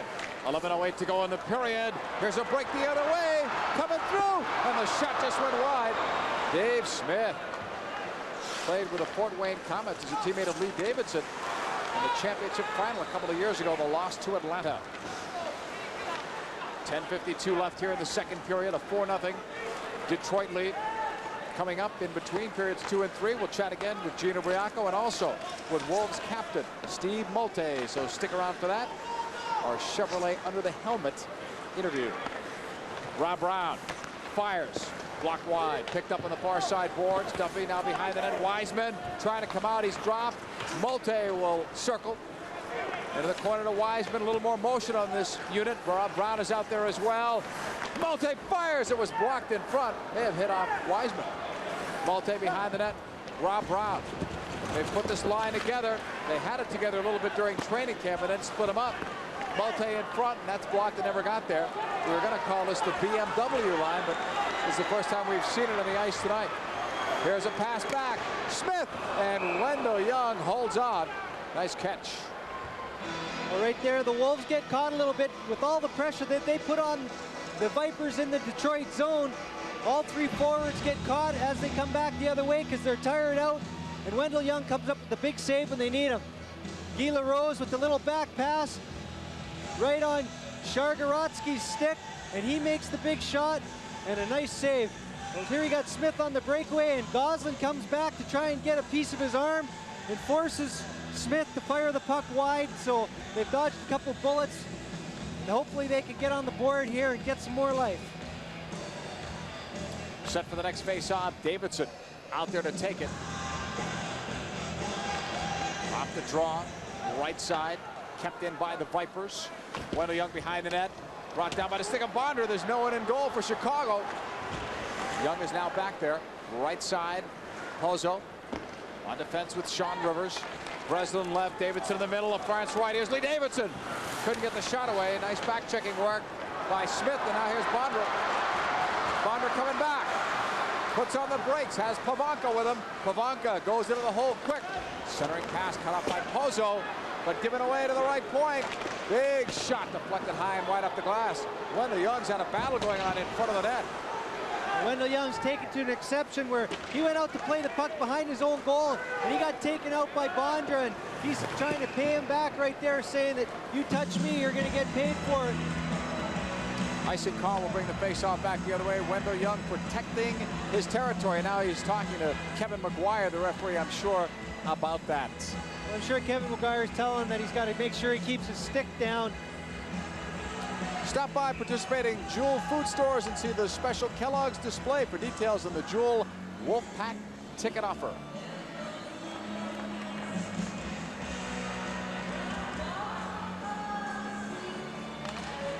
Next face-off, right side of Young.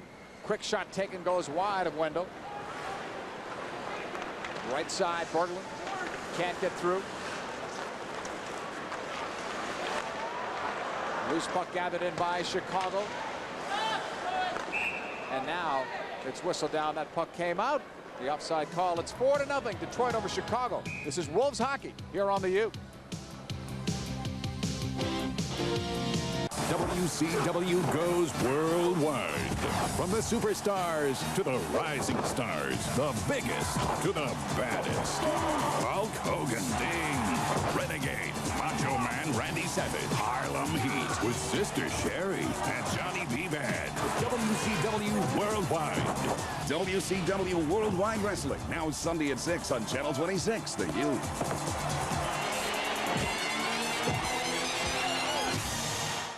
Here we have the redesigned Chevy Blazer, the family car of the 90s. And we're talking with new Blazer owner Mike from Niles. So how you doing, Mike? Oh, very excited. I'm actually looking forward to winter.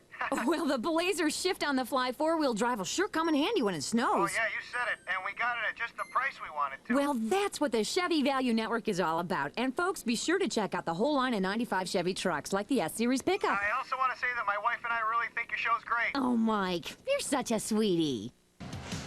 Wolves fans, there's still time to take advantage of this special in-game ticket offer. Order a 10-game mini-season ticket package, you get a free Wolves cap. Order the 20-game mini plan, you get a Wolves t-shirt. This offer is good for all orders made tonight during the game.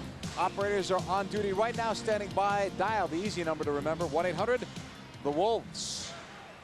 Wendell Young settling back in. He's established his domain. Bondra knows it. If he didn't before, he knows it now. But right now, Detroit leads it by 4. Williams, Loach, Shagorodsky, and Junker, your goal scorers. Only one this period for Detroit. Chicago's come close, but so far nothing past Berthiaume. Behind the net it goes. Goslin will chase it. Wolves dig it out. Back up ice they come with Rob Brown over the center ice line, leading the rush. Lead pass to Berglund. I thought he was in offside. Berge chasing it. He's checked off the puck. Cleared out of the zone by the Vipers. They move it. Intercepted. Rob Brown. Taken back by Cherney. Berglund trying to move it out of the zone. 5 of Berge's 12 goals scored last year have come against Detroit. And he had surprising success against Rick Knickel, who had a 2.40 goals against average. He stopped everybody on Chicago, except he had a hard time with Berglund. Herbers gives it up now to Smith. Wendell Young sticks it around the boards. Here's Rob Brown leading it. Off the stick of Molte, chasing it. Molte, Shaw did his best to avoid that hit. Day with it. Coming out, Vipers with a 4-0 lead. Knocked away. Rob Brown looks for help. Nice drop. Oh, and Wiseman couldn't tee it up. Back the other way come the Vipers. Joe Day leading in. Left side. Smith fires high and wide of Wendell Young. Molte will get it. It's a 3-on-2 as the Wolves bring it back. Rob Brown drops it. Molte to Brown again. Brown tried to center it, stopped on the short side by Berthiaume, and then taken by Brad Shaw to move it out. That one looked like it could have been promising for Chicago. They had the right 3 guys on that break.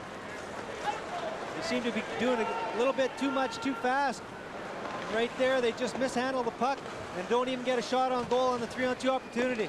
Pellerin is back on. That's only his second shift since suffering what could have been an injury. Earlier in that first period, we didn't see him for a while. Molte's pass off the glove hand. Long chase. Off the collision, Wiseman in there. Now Molte joining in. Molte with a check, solid hit. Right point, Rivers kept it in. Behind the net. Look at the work behind the cage. Pellerin now also joining in. Molte has another solid hit. That's at least 3 by my count for Molte. So far tonight, I think all of them here in this second period. Over the line now, Bondra leaves it for Pavanka. Right circle, right back. Oh, what a goal! They made it look easy. The NHL connection. It's 5-0 Detroit. Well, anytime you give an opportunity with the skilled players like a Michael Pavanka and a Peter Bondra, they're going to hurt you. And the Wolves get caught on a 3-on-2 rush. As Pavanka, it's tic-tac-toe over to Junker, and there goes Bondra to the net, and there he shows how he scored 34 goals in the National Hockey League last year.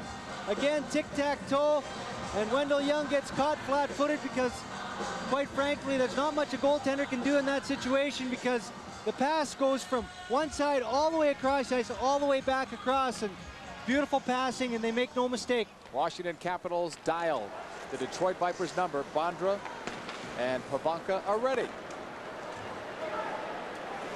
I mean, that's great stuff just to watch these 2 guys play, but they're not expected to be here long. Back the other way, Vipers get it. Williams dumps it into the zone, and the whistle is called on the offside. You know, when you press like Chicago is doing for the goal, only 2 things can happen. Either something good for your side or unfortunately something bad. And that time they had everything going that way, but that's a quick line also to come back against you. Well, you have to take certain precautions, and the defensemen have to play extra careful because at this point the forwards are going to take more chances in the offensive zone to try and get a goal. So the defense have to stay back and take their turn. We got a goaltending change. Ray LeBlanc has come in for Wendell Young, and there's nothing much that Gino Riacco can do. We saw this last night. Alan Bester pulled, and then they even brought Bester back in when the team came back. So Ray LeBlanc was not expected to play today and is out there. Wasn't feeling well this morning, but he's out there now. Had some kind of a virus. Off the boards. Warenka will pick it up. Smith is back out after his stint in the penalty box. Lead pass a bit too far. Breslin chasing. 3 players are in there, 2 of them Wolves. 5-0 now. Detroit leading Chicago. Savaglia into the neutral zone. Vipers lose. Walters gets it, dumps it in. Deep the other way. Look out here, a slow line change there for Chicago. Williams sends it in. Among the scratches tonight for the Chicago Wolves, Al Secord, Scott, Blair Scott, one of the new players on this team, and Kevin McDonald, still not quite ready. Had an injured knee when he was up with Calgary, and the knee appears to be okay, but he's trying to get his conditioning back. He was a question mark for tonight. I think they want to be sure they sat him out. Along the right boards now, flipped in off LeBlanc, his first save. Flip in front, Chicago will take it out. Brown. Ronnie will take it in over the line. Looking to make the play, one hand on the stick. LaFrance jams it, and it's stopped somehow by Berthiaume. Curry's in there as well. Rob Brown's in there, and now the gloves are off, at least on a couple of hands, and Dan Curry's a big player. He's involved in it right now. Well, this is where the team's sticking together. They got their youngster, LaFrance, banging away at the puck in front. He takes a good shot, but Dan Curry's going to come in and jump in there and give him a hand, but everything appears to be settled for now, so we'll pause for this. It's 5-0 Detroit. You're watching Wolves hockey live on the U.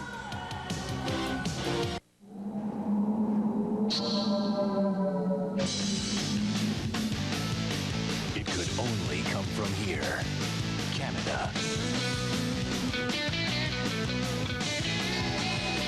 The home of ice. Molson Ice. Ice brewed to be colder and bolder. Yet smooth as ice. Molson Ice, from the land where ice was born.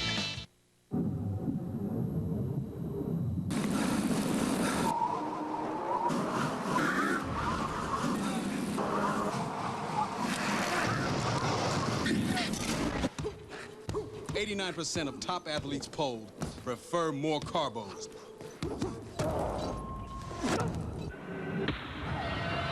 With 33% more carbos than Gatorade, it's Powerade.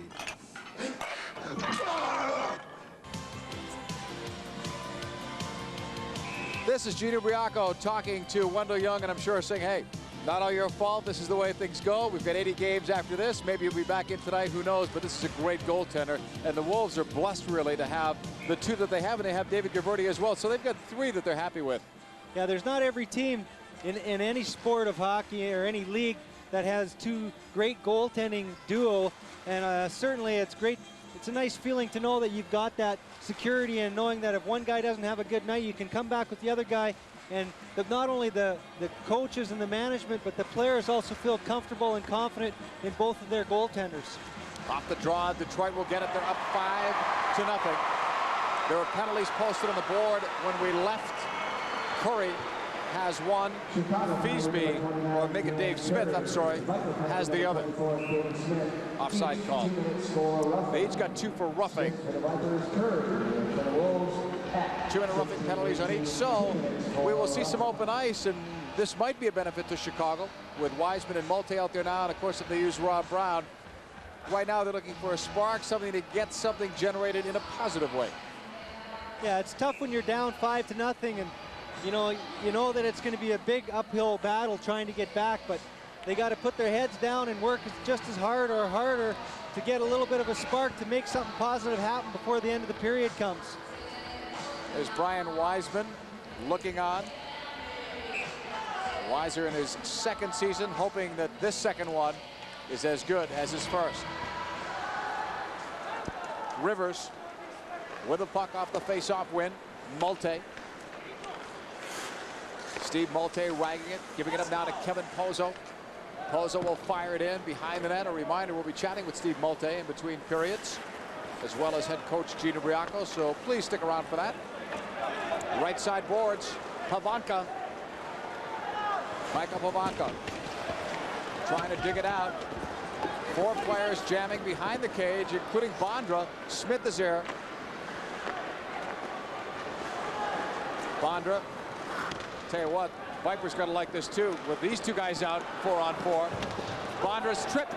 Malte's going to be going off. Right side shot, fires, skate save, Ray LeBlanc. Left circle shot. LeBlanc again got the stick to it. And Malte is going to go off too. And there'll be a power play opportunity for Detroit. Well, right there, that just goes to show you the strength and the speed of Michael Pivonka and Peter Bondra. Controlling the puck down deep, and anytime you get some guys with some strength and speed down there controlling the puck, you're going to be in some trouble. And there's Pivonka, and Malte has to come in, and he sticks his leg out and trips up Bondra. So he's going to go off for a 2-minute penalty, and this is a big kill right here. Malte in the box, joining Curry. Before it was a 4-on-4 situation, now 4-on-3, and Gino Briaco looks on. And right now, Bondra and Pivonka are not out there because they're probably catching a breather, but how would you like to see them in a 4-on-3 with all that ice? Well, that's their game, certainly. That's what they're paid for at the National Hockey League, to score goals and to create some offensive chances, and that's, in this open ice, would be a great opportunity for them to do that. Malte's penalty at 16:24. Center point shot through a screen, block. Goslin got in there, and now it's cleared by Lee Davidson. 5-0 Detroit leading Chicago. Williams, Loach, Shagorotsky, Junker, and Bondra. Detroit sharing the wealth tonight, goal scoring wise. Over the line, Shagorotsky. Plays it back out, left circle, big shot, went high and wide. Nice opportunity by Krivohija. I said that as well as you did. Well, Shagorotsky right there makes a great play, and last night he had a shaky start, and I think tonight here he's coming in his own a little bit more and seems to be a lot more comfortable controlling the puck. Sabagby, who played collegiately at Harvard. Center point score.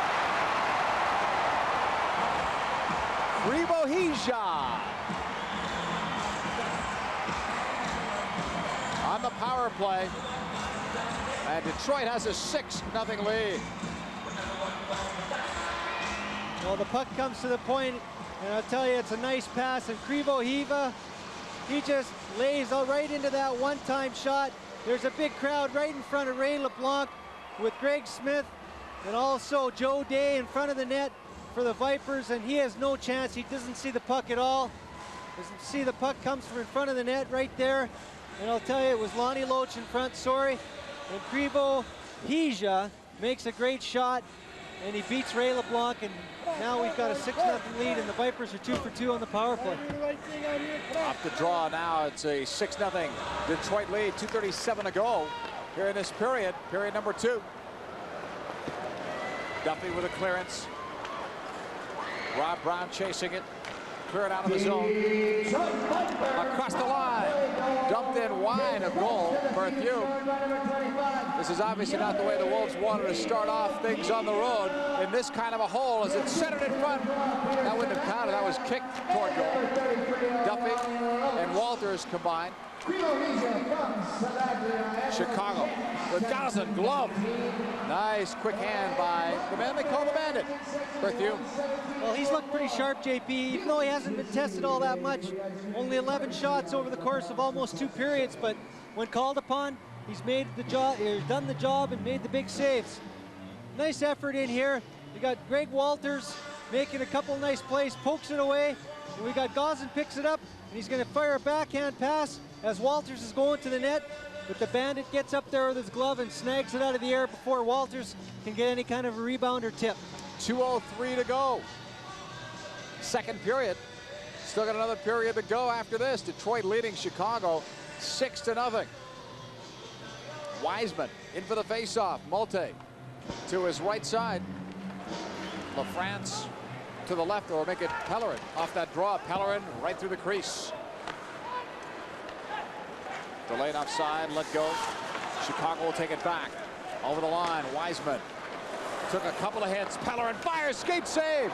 Berthiaume, that was his best save of the night. I thought Pellerin had him beaten. 1:43 to go in the period. 6-0 Detroit. Right side, picked up right in center ice. Bondra, wrister, high over LeBlanc. Ray sticks it, far side to Malte. Dug out to the right side. Brian Pellerin spent 4 years with Peoria. Now Wiseman with a flip. Pellerin walking in. Goes behind the wraparound. Wide. Right circle. Pozo has it deflected. Big shot far side. And again, Berthiaume. Oh, that's quickness on Pellerin. Well, that's a great shift right there. And even though it's a 6-0 hockey game, that's the kind of thing you like to see. And Brian Pellerin, not a noted goal scorer, the guy with a lot of talent, but he plays with his heart. And right there, he has a fabulous shift where he could have scored 3 goals. And the turnaround shot, and Berthiaume again gets up there with the right hand. He gets down right here, commits himself, and Pellerin tries to go around to stuff it in. He misses, and Malte right on the doorstep all alone, and he can't get a handle on the puck. But again, right away, Brian Pellerin, you got to really take your hat off to the kid. Where, you know, they talked to Grant Mulvey a little bit today about him, and he said that he had a fabulous camp, and he worked on improving his game over the summer. Not worried so much about maybe the pugilistic part of his game, because they know he can do that. They want him to help his hockey skills, and he certainly, from what I've seen tonight, has improved. Scored 15 goals 1 year with Peoria, 14 another. Plus banging away at the puck as he does so well. This one is flipped into the crowd. 6-0 Detroit with just under a minute to go in the second period of play. I still like what the Chicago Wolves have done during the offseason. It will all pay off. It's a tough way, though, to start the season, and it's tough when you talk about the changes like that, and they come out and things have gone, I guess, from bad to worse tonight, and that does happen. But on paper, this is a much improved hockey club. They addressed their needs, and I think they're going to have a much better year. Second year, you know, the first year was great by first-year team standards. Well, certainly throughout my career, JP, there's been a number of times where you've come out of the gate and nothing seems to go right, and you have a terrible game. But tonight's one of these nights, and yes, I agree with you totally. I think this Wolves hockey team's improved tremendously over the offseason on paper. And as the games pile up, you're going to see a lot more wins in the win column than you're going to see losses compared to last season. Here comes Chicago, straight up through center. Curry over the line. It's blocked. Coming back the other way of the Vipers against Warenka. Swept away. Warenka did a nice job against Guy LaRose, who played last year with Providence in 4 playoff games with the Bruins. Under 30 seconds to play in the period. Smith over the line. Curry, left circle shot. Thought he had Berthiaume beaten. Curry behind the net. He scored 20 last year with Minnesota and Phoenix. Twice scored 50 in the American Hockey League. They're expecting big things from Dan Curry. Well, Dan Curry's the kind of guy, he's a big guy, up and down the wing. He's known as a big shooter, and a guy in front of the net on the power play who picks up a lot of what you call garbage goals, where little tap-ins around the net. I think he's going to pay off as the season wears on. And like you say, 2-time 50-goal scorer in the American Hockey League, so proven numbers at this level, and certainly he's a guy that the Wolves are going to count on as the season unfolds. It's amazing to see how much talking is done on the bench, even in a lopsided score. Gino Briacco taking players aside, and also players talking to one another. They're getting used to one another. The chemistry's going to take a little while, new line combinations, etc. So it's good that they are talking and their heads are not down. That's A+ anyway. Well, they only had 4 exhibition games between, you know, to get everybody together and gels, but it's going to take a bit, but I think that they're coming out both the right way. Another period to go, but after 2 periods of play, this game belongs to the Detroit Vipers. Wendell Young looking on dejectedly. It's game 1, but all of the Wolves players feel badly about this because it's a tough way to start. Detroit dominating right now on the scoreboard, 6-0. You're watching Chicago Wolves hockey live on the U. Oh, fresh produce. And I thought at the end of the night they were the better side. But right now the Wolves concentrating on winning the period, chipping away. If you get a goal or a couple of goals, build on something positive, and also give some players out there a chance. And there are some that Gino Briacco sounded like he was not happy with. So here's a shot that goes wide of the block. It's a chance for them to redeem themselves a bit here. Malte flips it in around the boards. Left there by Berthiaume. Malte in there. Centering pass across Pellerin. Rivers passing it wide behind the net. Pellerin again with Wiseman and Malte. Dug out by the Vipers. Here they come. They lead at 6-0 off a deflection. Oh, and they say outside. just in offside was Cherney.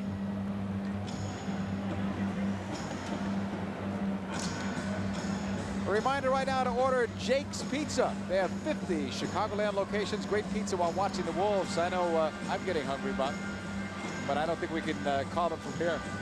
We need a long dial.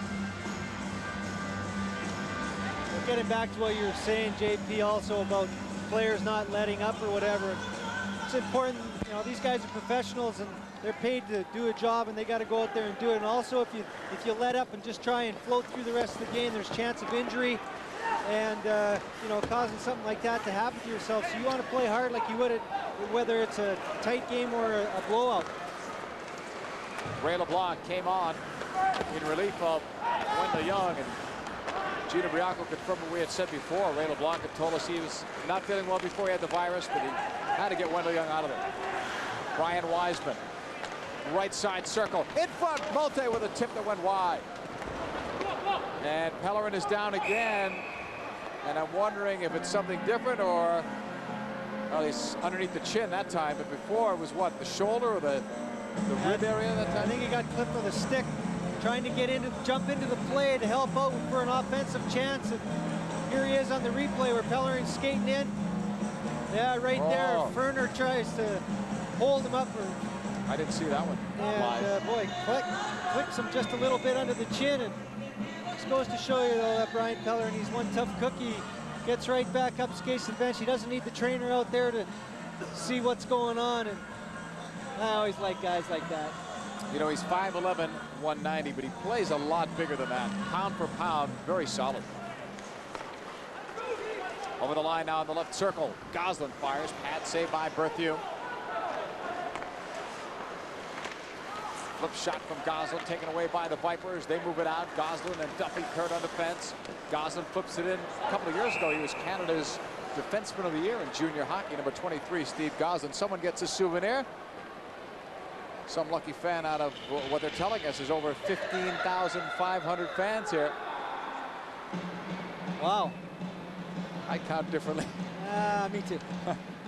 There's Guy LaRose, a good solid player. Signed her a good contract here this year by the Vipers, a free agent. A lot of the free agents are coming the IHL's way. Well, I played with Guy LaRose a little bit in Toronto, and really good guy, and it's nice to see him. I think he's finally found a home where he can spend a couple years here and make a little bit of money and have some fun playing hockey. Coming back in the right circle, the flip pass out. Going deep is Smith for this loose puck deep in the Wolves zone. They wave off icing. Day. Davidson flipping it around the boards. Goslin with a pass, deflected. A lot of passes here. Not having the necessary crispness on the part of the Wolves, and it's getting them in trouble, or has gotten them into trouble. Cleared into the neutral zone. Picked up on the right side. Fired right back in by Feasby. Wolves are starting to take the body a little bit more now. I can imagine it was a pretty solid message in between periods 2 and 3 from Coach Gino Briaco, and maybe even from some other players as well amongst themselves. Shaw with a pass over the line. Detroit, right circle, Pivonka. LeBlanc denied him. Wraparound attempt was denied as well. Rob Brown there working on it. Now behind the net, LeBlanc sticks it away. Joker was there moving in. 16:20 to go in the game. 6-0 Detroit. It's tying up for a face-off to the left side of Ray LeBlanc. It's 6-0 Detroit. This is Wolves hockey live on the U. On the road to oblivion, past fate's crossroad, the hitchhiker walks into the path of another lost soul. Where's that driver? Well, there was no driver. And if you should see him on some dark night, buckle up for the ride of your life. The Hitchhiker, beginning Sunday at 10:30 on Channel 26, The U. If you don't believe road salt causes rust, watch. Because 2 to 4-year-old vehicles are rusting from it inside. Just like this. Now sure, you can wash salt off the outside, but in here calls for Z-Bart rust protection. To stop existing rust, prevent future rust. Z-Bart Tidy Car. For road salt, it's still us or rust. Save $50 on Z-Bard rust protection. Just $269.95 for cars up to 4 years old. We're in the white pages. 6-0 Detroit leading over Chicago, and it could have been 7-0, but Ray LeBlanc shut the door here on Pivonka. Well, right here, Ray LeBlanc does a great job. He cuts the angle down on Pivonka as he comes down his off wing. A quick wrist shot. Ray LeBlanc makes a nice save and keeps the score at 6. Coming up, Wolves telecast October 7th versus Kansas City. October 14th at Kemper Arena in Kansas City, and October 28th against the Minnesota Moose. All games 7:30. Wolves TV 30 minutes before it. Love seeing the Wolves merchandise out in full force. Some new Wolves merchandise will be available at the home games starting next week. And you see that logo now everywhere. That's great to see. You know, up in Toronto, I've seen a few people this summer with some Wolf paraphernalia on, and it's great to see because it's such a beautiful logo and the different color scheme, and I just think it's great. I watched the New Jersey Rock and Rollers roller hockey game on TV the other day, and there was somebody with that Wolves sweatshirt, front row. From the right side, this puck is cleared up ice for Greg Walters. Berthiaume out of his net, off the right boards. Walters is there, LaFrance tip. Oh, Berthiaume never saw it, but he stopped it. LaFrance was in there looking for his first pro goal for the Wolves, and a whistle at the other end, and Walters looked like he was ready to go at it with the goal scorer, Shagorodsky.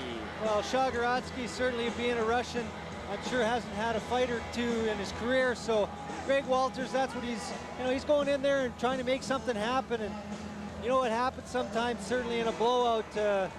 I've been known to get in a tussle or two in their blowout situation to try and send a message to the other team, and I don't quite know if something like that will happen in this game here. So the puck comes from LaFrance in front. Berthiaume loses the handle a little bit, and as it bounces to the corner, Shadorowski's got the puck, and Greg Walters takes a little run at him, and chop, and now they're both in the penalty box. 2 minutes each, that's all that they get. Minors, it should be for roughing. Chicago penalty number 77, Greg Walters. Detroit penalty number 22. 15-54.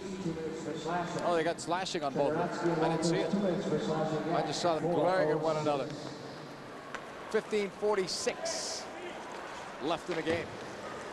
4-on-4. And a trip right in front of Kevin McGuire. You got to call those. Well, that was a definite leg stick out right there. Nice to see the kid jump into the play and create his own penalty right there. Pozo's going to pick up the puck outside the blue line. He's going to make a nifty little move right here on Ian Herbers, and there Herbers sticks the big leg out. That's a little bit dangerous right there too. It's a good thing that Pozo doesn't have a good head of steam going. You got to risk maybe a little bit of a knee injury there, but draws the penalty. Nice to see the kid coming right out of junior and trying to make something happen. 4:23, the time of the penalty for tripping. So it's a 4-on-3, a lot of open ice. Rob Brown, he's out there now. Basically the right point in this formation anyway, with Wawrinka, Malte, and Wiseman. A lot of firepower for the Wolves and a lot of motion on those three forwards. And Wawrinka's a good offensive-minded defenseman as well. Well, Wawrinka scored 18 goals last year with Binghamton in the American Hockey League, so this is his game right here. Third among AHL defensemen. Here's Wawrinka teeing it up. Stop, rebound, save, rebound, wide by Malte. He and Wiseman each had a chance. Malt's behind the net. Now to Rob Brown, backpedaling at the circle. Wawrinka again. Brown off his skate, holding, faking. Malte, one-timer save by Berthiaume to the corner. Malte back, took a check, a hard one from Shaw, or from Williams. Here's Brown. The shot was deflected wide at Berthiaume. Along the boards, far side, Williams chasing it. Malte is there. Wiseman.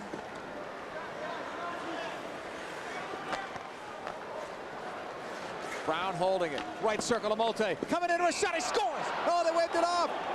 They waved it off as a slashing penalty. No goal. Nothing's going right for Chicago when they take those away, and I think it's Wiseman. Well, referee Kevin McGuire standing right in front of Brian Wiseman, in front of the Vipers net. And before Maltese takes the shot, Brian Wiseman with the big slash on David Williams, I believe, in front of the Vipers' goal, and it's waved off.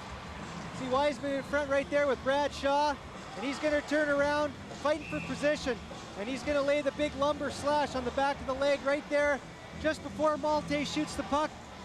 And Brian Wiseman with his back to the referee, he sees it clearly. Not a bad call, I guess. But yeah. What was the deal with the 3 pokes, though, from Williams right before that?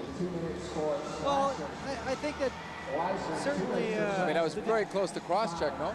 Oh, absolutely. But in front of the net, the defenseman's got a little bit of ground, as long as it's not a blatant where if he cross-checks him and knocks him right down to the ice, then the referee's going to make the call. But if you're just pushing him, trying to get him out and give your goaltender some room to see the puck, generally he's not going to make that call. So unfortunate for the Wolves right there. In fairness to Kevin McGuire as well, waved it off right away, and I thought I heard a whistle. I wasn't sure where it came from or what the reason, but it happened immediate, and he waved it off right away. They're looking at Bertheume's hand, and maybe, I'm thinking back to when he stopped the LaFrance shot and there were sticks down, unless something else happened there in front that we didn't catch. I didn't catch it at all. Seems to be shaking maybe his index finger. Sometimes, too, what happens with the goaltender with the big paddle that they have on their stick, he may have fallen down on the play and squished his finger between the ice and the paddle of his stick and just squashed it. So I think he's going to be all right, though. They put a little of the freezing spray to cool it down, and with a shutout he's not coming on out. the way right now, he's feeling pretty good, maybe playing it up a little bit to get a bit of a breather. Gino Briacco talking things over between Brown and Malte. A lot of work done in games like this. Sometimes probably more coaching work done in games like this than others. You have to talk to your players all the time, and Gino Briacco certainly is a genius at that, where he is continually in communication with his players, encouraging, and this is especially true in this game, where even when you're down 6-0, you've got to keep encouraging your players to give him effort out there. Davidson waiting for an obstruction call, I think. Behind the net, working it out. Brings it out at the top of the circle. Davidson to the right side point. Shot tip.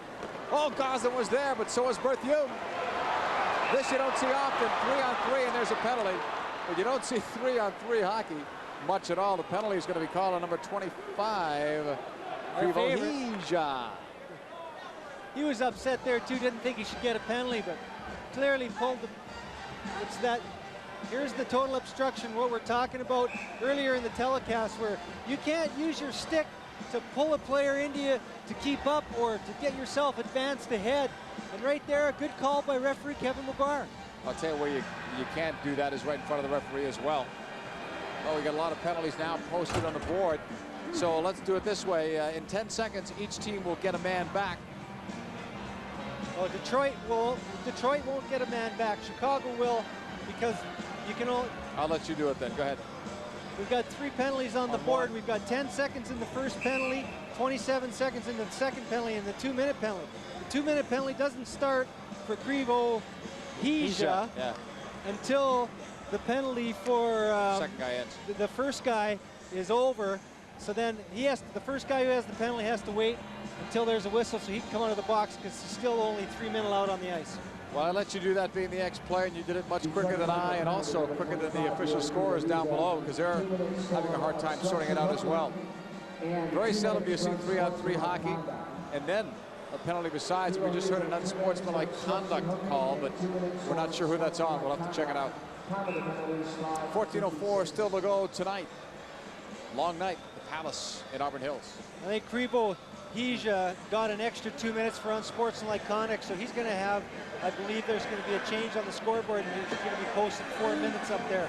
But I don't think they're going to put it up there until the penalty to Shawdorotsky is over in 10 seconds. Yeah, I can't do what you just did on opening night. I'm sorry. Too many penalties for me that time. Too many penalties and some wild names. Yeah, 10 seconds still on the board for Walters and Shawdorotsky. Yeah, you're right. They did post a 4-minute penalty on Krivo Hija. There's 27 seconds left on the penalty to Ian Herbers. 1:17 on Brian Wiseman as Malte checks out the board to see what's going on as well. Well, it's an opportunity right here for the Wolves. to get a little bit of something going with their power play. Even though it's obviously a bit of a blow, being 6-0, it's a chance to build on something like we talked about, where they're going to have a power play opportunity here now to get a couple goals, get their power play on track for next weekend. 3-on-3 hockey. One player is coming out for each. 4-on-4, and the shot now, the whistle is down. Pivonka scored, but there was a whistle before it. So were they wrong and you were right? Well, there's a whistle because Shadaratsky cannot come out of the penalty box because they still have 2 penalties listed on the board. Right. He has to wait for a whistle to come out of the box. So it's obviously not his fault. It's the timekeeper who opened the door to let the kid out of the penalty box. Well, after all of that explaining down there, they did it wrong. Oh, what is that? A viper? You see what he's got in his hand, Pivonka? He's got a rubber snake. Tell you what, let's hope that was a rubber snake. That one looked real, but I'm sure Pivonka wouldn't have it in his hand if it wasn't. I wouldn't be able to pick up a snake, No. I don't think. Tough guy. The octopi the here, octopus? Joe Lewis. I've picked it up before Really? like that. But what's that like? How can you describe that? It's more or less like picking up a fish. But you kept your gloves on, right? No, I took my glove off and picked it up. So the no-goal, they're going to come down the ice. It's a 2-on-1 break. And as the players come out of the penalty box, the whistle blows. Great shot right there. So what happens is Bonder picks up the puck, or Pivonka picks up the puck, and he fires it. Nice shot with the goal, but the whistle was blown beforehand because Shadaratsky comes out of the penalty box when he's not allowed to, so there's actually too many men on the ice for the Vipers. Right. So it's now 4-on-3 as you called. Davidson will take this draw against Pivonka. Malte is out there. Wawrinka is out there. And Rob Brown, Wolves going all out offensively. Trailing here 6-0. They just want to get something going. Here's Wawrinka, and the shot's blocked. They're not thinking defense now. And now Detroit gets a man back. There'll be a power play though coming up for the Wolves in about 37 seconds. It'll be almost 3 minutes. Right side, drop pass at the circle, picked off by Detroit. Here they come. 3-on-3 down the left side of the circle. Bonder's pass stopped on the short side. Pivonka behind the cage. Right out in front, it's blocked. Chicago looking for it. 17 seconds, and when Wiseman comes back on, the Wolves will have a power play for just under 3 minutes. Brown drops it off Malte. Wawrinka, right circle shot was blocked. Loose puck and unable to find it was Davidson. Out of the left point, Wawrinka fires, that's blocked wide. Oh, it hit a dead spot, it came back, and Berthiaume just covered. What a weird bounce that was. Lucky break right there for Detroit. The puck hits off one of the partitions and holds the glass and bounces right back to Daniel Berthiaume, and he gets the whistle because he had his Viper players out there were a little tired. And certainly the Wolves had the opportunity to control the puck on the power play. Rob Brown, number 44, will see better days with the Chicago Wolves. No one has been able to do much tonight offensively for Chicago, but watch the numbers that this guy will put up. Yeah, he's certainly been a very exciting player throughout his whole career. It didn't matter where he's played, he's done the job. And certainly he's going to be a fan favorite, I think, by the time the season's over in Chicago, because he's going to put a great number of points on the board. Out at the right point. Rivers to the left side. Wawrinka shot it wide. Wiseman at the circle. Big shot from Brown was deflected wide. Along the near boards, Wawrinka battled to keep it in, and now it's cleared out. LeBlanc will settle it with 2.5 minutes to go on the power play for Chicago. 12:23 left in the third period. Chicago down 6-0. It's been a long night for the Wolves if you're just joining us. Off the right side, intended off the boards, doesn't make it. Vipers battle forward with the Wolves behind the net. Now Wiseman digging it out. Brian Wiseman along the boards in a battle. Wiseman was one of the better looking players this year with the Chicago Wolves. I saw him during the exhibition season. He had a good jump to him. The confidence he was playing with, he appeared to be a stronger player as well. Well, in the offseason, Brian Wiseman, I think, worked pretty hard at his game, at his conditioning, and he came into camp in very good shape. And that just goes to show that he wants to improve on his numbers that he did last year. And you like to see that in a young player when they have that hunger to want to get better, and it's only going to make your team that much better. That's a young player right there, Feasby. Here's Davidson at the other end ready to take the draw with Savaglia. Brian Wiseman hurting a little bit. Being tended to on the bench. That puck comes out of the zone.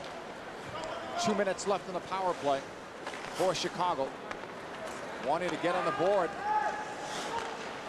Right now down 6-0. 11:46 to go in the period. Off the left side. Malte fires. Stopped by Berthiaume. Never saw that rebound. Davidson off the boards. Detroit may break 3-on-2. Yes, they do. Over center. Leading the rush. Shergorodsky blocked in front. Rivers spinning. Giving it up. Now Malte. Breaking on the wing. Lee Davidson over the line. Davidson fires off the pipe. And out of play. And so goes the luck. It continues to be bad for the Chicago Wolves. Well, the Bandits' best friend right there, that goal post. And Lee Davidson, from a nice pass from Steve Malte, takes the big slap shot coming down the wing in full stride, and he just wraps it off the pipe, and it goes over the glass for the stoppage play.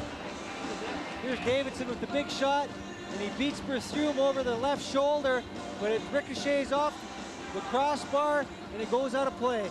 28 goals last year for Lee Davidson. He's upped his goal total each of the last 3 years. Off the draw. Pozo blocked. Rebound to LaFrance, and that's knocked away by the Vipers. Here they come again. They're shorthanded, remember, for another 119. Pavankara wheeling in the slot. That was an attempted shorthanded goal. He had 3 of them last year in the NHL. Bondra led the NHL in goals scored. 34 in a strike or lockout shortened season. You choose the term. Right side of the circle, Duffy. Playing it off the near boards. It's hard to tell if Gino Briaco has benched any players because of the way the penalties have been called tonight and potential injury situations and the score of the game. So you really don't know, but there are several players that we've not seen in a while. Right side circle, Chicago coming out. From the center ice line, Wawrinka dumps it in. Behind the cage, fired by Shaw. Almost went out of play. 24 seconds. I'll tell you what, Detroit's almost killed off 3 minutes here in the power play for Chicago. Had a little luck with that goal post, but they've denied the Wolves. Over LeBlanc, this one goes. Just over 10 minutes to play in the game. 6-0, rough night at the Palace in Auburn Hills for Chicago. Here's Malte going in behind the cage. He's tied up. A couple of players down behind the net. Vipers come out. Krivo Hischier was looking for a break. That penalty is over. Just under 3 minutes were killed by Detroit. Pass is picked off for the moment, then lost by Chicago. Over the line, Cherney fires from the circle, blocked wide. Rebound, they try to center it out in front. Cut off at the right side. Greg Smith. Lead pass, he wanted Breslin, that's knocked away. Dave Smith the other way. Dave Smith back for it. Played collegiately at Ohio State. Flip in. Ray LeBlanc sticking it. Smith lost it there. Cherney holding. Trying to flip it in front. Smith has him tied up. Dug out by Rob Brown. Neutral ice. Give Detroit credit. They've not slacked off at all from their effort or intensity. Last night I thought they did. They played maybe a solid 20 minutes and seemed to lose it, Bobby, but not tonight. Well, 6-0. Detroit on top of Chicago. This is Wolves hockey here on the U.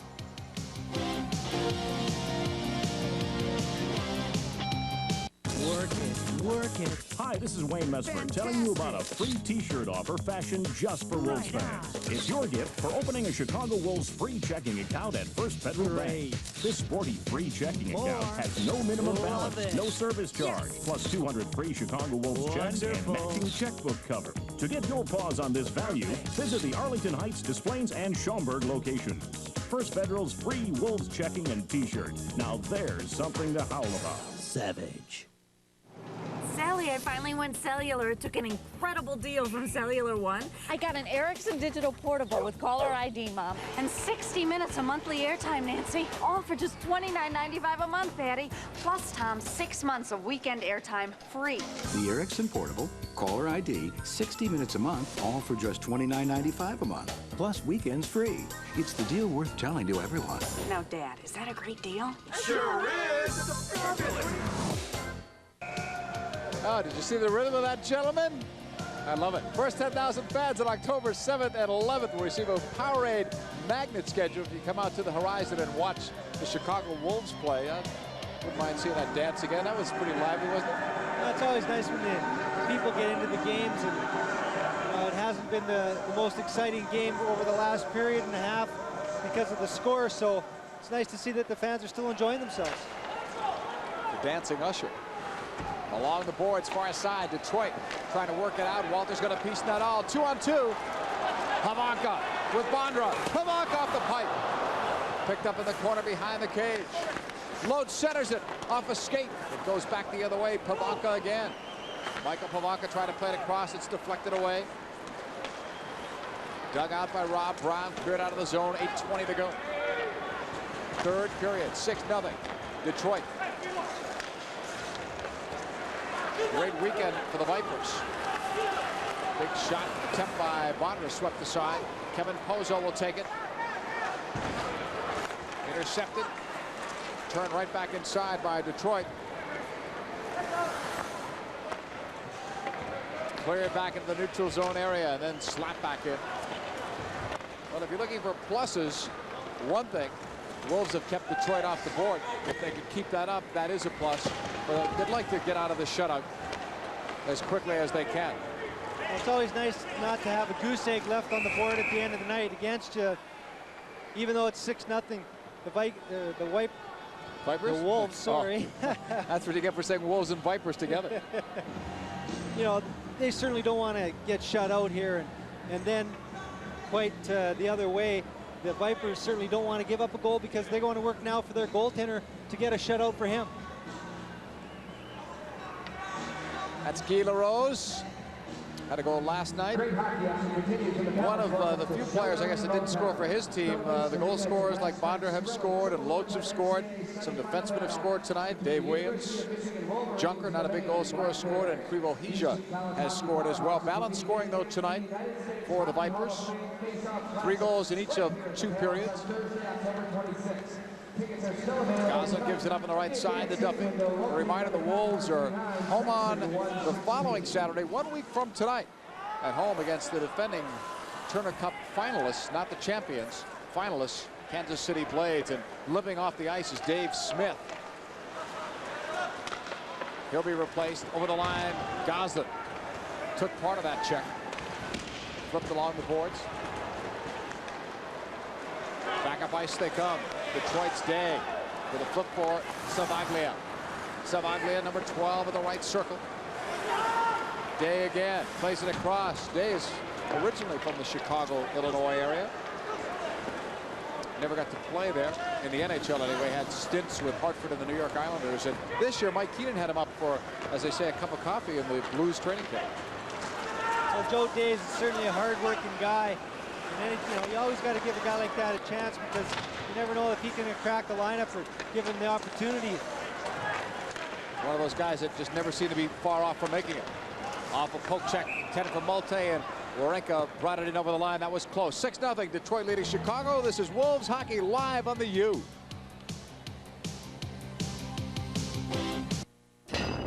The extraordinary is a haunted house, a UFO, and a ghost. But you better have pictures. Join me and experience the extraordinary events that happen to everyday people. Real people, real happenings in this world. I'm Corbin Burnson. See you in the future on Extraordinary. Tonight at 10:30 on Channel 26, The U. Our next item on the Chevy Value Network is the 95 Lumina LS, and we're talking with Judy from Gurnee, who just purchased a Lumina last week. How do you like it, Judy? I really love it. Oh, good. Took the kids down to Moline to visit the grandparents. Oh, isn't Interstate 80 beautiful this time of year? Yeah. The Lumina's added horsepower sure helped in the passing lane. So, Judy, are you happy with your purchase? Oh, yes. Good. The prices are so low, I'm thinking about buying another Lumina as a Christmas gift. Makes a great stocking stuffer, doesn't it? This Chicago Wolves telecast or this dance may not be reproduced or retransmitted without the express written consent of the Chicago Wolves and the IHL. No unauthorized use is permitted. 6-0. Detroit leading Chicago. These are kind of nights, Bob McGill, I think as a player, you look up at the clock, it's not moving. I was just going to say that exact same thing. Last 10 minutes of this game, you're sitting on, as a player on the bench, you're sitting down there and you're looking up quite a bit, every 5-6 seconds it seems, and the clock just doesn't seem to be ticking away. It's like, when is this going to end? So it can't end soon enough, I'm sure. Big shot by Greg Smith, steered away by Berthew. Malte, that's blocked. Wolves have done a much better job this third period than in the first two. They've not given up a goal, and they've come close. Best chance was Davidson off the pipe. Malte back with it in his own end. Chicago has much of the week off in terms of game competition. Friday at Minnesota, Saturday home. The offside is called right there on the Wolves. Face-off will be brought back out of the zone. The two teams will make changes out there, so there'll be some fresh troops out there. People were wondering what Detroit would have tonight. You know, you play the home opener, you're very excited. 2 games in 2 nights, maybe you don't have as much tonight. Wolves' first game, instead of work the opposite way. Well, they did. Chicago came out. They actually started very well, like we've talked about. And the one goal just kind of deflated them a little bit. And Detroit fed off that, and they just continued right through the whole game so far. They haven't really given Chicago too many golden opportunities. And when they did slip up or make a mistake defensively, Berthew has been there to cover it up for them. I thought Detroit was offside that time. It's cut off now by Chicago. Right side, LaFrance flips it back in. 2 goals were scored by the Vipers in about 3 minutes, and that wasn't totally devastating, but I think that third goal really set the Wolves back because they had a chance to score in the power play and didn't. Right out in front, intended for Bondra, covered up by Ray LeBlanc, who came in for Wendell Young. And again, if you joined us late, it's not a case where the coach is saying to the goaltender, your fault, bad night. It's a team effort when you lose 6-0. I haven't seen many goaltenders lose games on their own in scores like this. Well, the thing about hockey is when you have a close-knit team, you win as a team, you lose as a team, and you can't just take blame for one person when it comes to losing a hockey game. You know, I think Junior Riacco certainly is that kind of coach where he's going to stress that totally, that we're in this together and we're going to win this. We're going to lose it as a team or we're going to win it as a team, not as individuals. And they've played and stuck together as a team pretty well, even though it hasn't been a good night at all. Breslin off the draw. 5:09 to play in this one. 6-0 Vipers. No one for Detroit has scored more than 1 goal, so 6 different goal scorers have made that red light flicker. Right side, in front, intended for Curry. And Curry flips it around the boards. Breslin looking to center it. That's blocked. Berglund also out there for the Wolves. Goslin poke checking it. Gambling keeping it in. Steve Goslin with a nice job. Dave Williams will dig it out. Along the boards, LaRose was checked by Goslin. Curry gets it back. Goslin back over the line. Goslin, I thought, was tripped. So did he. He's looking back. There was no call, and then Day gave him the shoulder. Goslin fires it. That's blocked to the corner. Gets a Wolves bounce to Berglund. He overskates. Curry centers in the slot. Picked off by the Vipers. Some good positional play, too, tonight, I should add, for Detroit. They have not been caught chasing. We got a little fight here. Smith and Williams. It's a main event. Greg Smith getting the edge there. Oh, big time.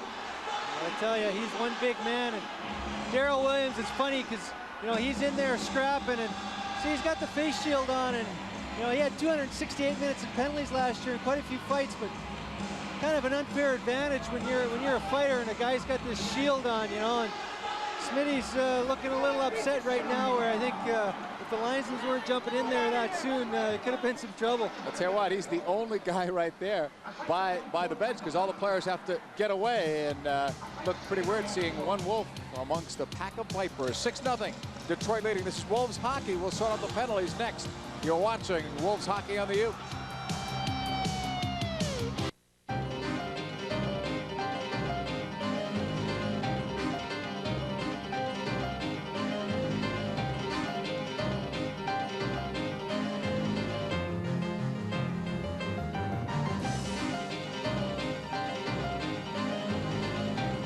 TIM, the Toshiba Integrated Multimedia Monitor. With TIM, you can play games, enjoy videos, navigate the internet, or simply watch TV. You can do anything with TIM. It's a new day at Jewel and Osco. Because now, Chicago's best food store and best drugstore are teaming up like never before to bring you more store-wide values, more store-wide savings, and a greater level of shopping convenience. It's the kind of news we hope will brighten everyone's day. Jewel Osco, working together to serve you better. Our opening week ticket offer still standing throughout this game. Order the 10-game mini-season ticket package, get a free Wolves cap. Order the 20-game mini plan, get a Wolves t-shirt. Dial up 1-800. The Wolves operators are on duty now. Last year, the Wolves averaged almost 12,000. It was 11,000 plus, and they're hopeful of more of the same this year. A lot of Saturday dates, and you're in your second year. Last year, they had to get the word out that they were a new team, and they did well. If it weren't for weekday crowds last year, they probably would have averaged about 14,000. Well, that's a tribute again to the fans of Chicago, and I think that it's a good, entertaining brand of hockey, affordable for the whole family to come out and watch, and great to see the people come out and support the Wolves. Cherney will give it up now to Sabaglia. Just over 4 minutes to go in this one. Loach across. Cherney got cracked by Rob Brown as he went to shoot it. He'll get another crack. Shagorodsky missed. Rebound, he overskated. Loose puck. Hey, bodies are flying all over here. Sabaglia, pad save off the blocker, actually, of Wendell or of Ray LeBlanc. Ray LeBlanc, a couple of nice saves, and again, tough situation for him to come in with a 5-0 deficit to come in goal, and he's actually played very well in the saves that he's had to come up with. And playing with that virus as well. Coming on in relief of Wendell Young. Rob Brown flips it in. Berthiaume sticks it. Malte fires it back in. 3:20 to go in the game. This has been a big night for the Detroit Vipers, and again, a big weekend, a 4-point weekend for them. Pavanka over the line, leaves it. Bondra saves. LeBlanc in the corner. Davidson pokes it away. Out of the zone. Brown. And there's going to be a penalty coming up on Rob Brown, I believe. Got the stick or an elbow up there. Little elbow for good measure against Peter Bondra right there. And Robbie Brown will sit out for a couple minutes. So Rob Brown sits. Time of the penalty, 16:59.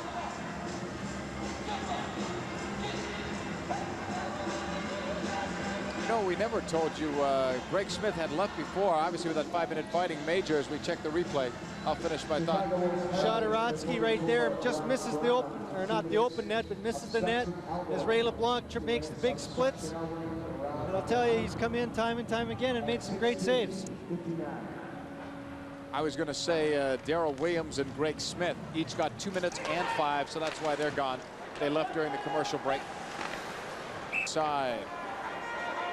Well, that's a safe call by the referee and making sure nothing else happens. There's 5 minutes and change to go in the period. They can't come back out of the penalty box and start something else to make it, you know, in case something gets ugly. This way he does away with both of them and they're done, hit the showers, so nothing else will become of it. Tough night for the Chicago Wolves as we check out their bench. And these things do happen. You don't want it to happen on opening night, but you'd rather do it on the road. Granted, it's televised and also on radio back to Chicago, but you don't want to do it at home. It would be tough to swallow if it's a home game tonight and you lose your home opener 6-0. That would be really tough.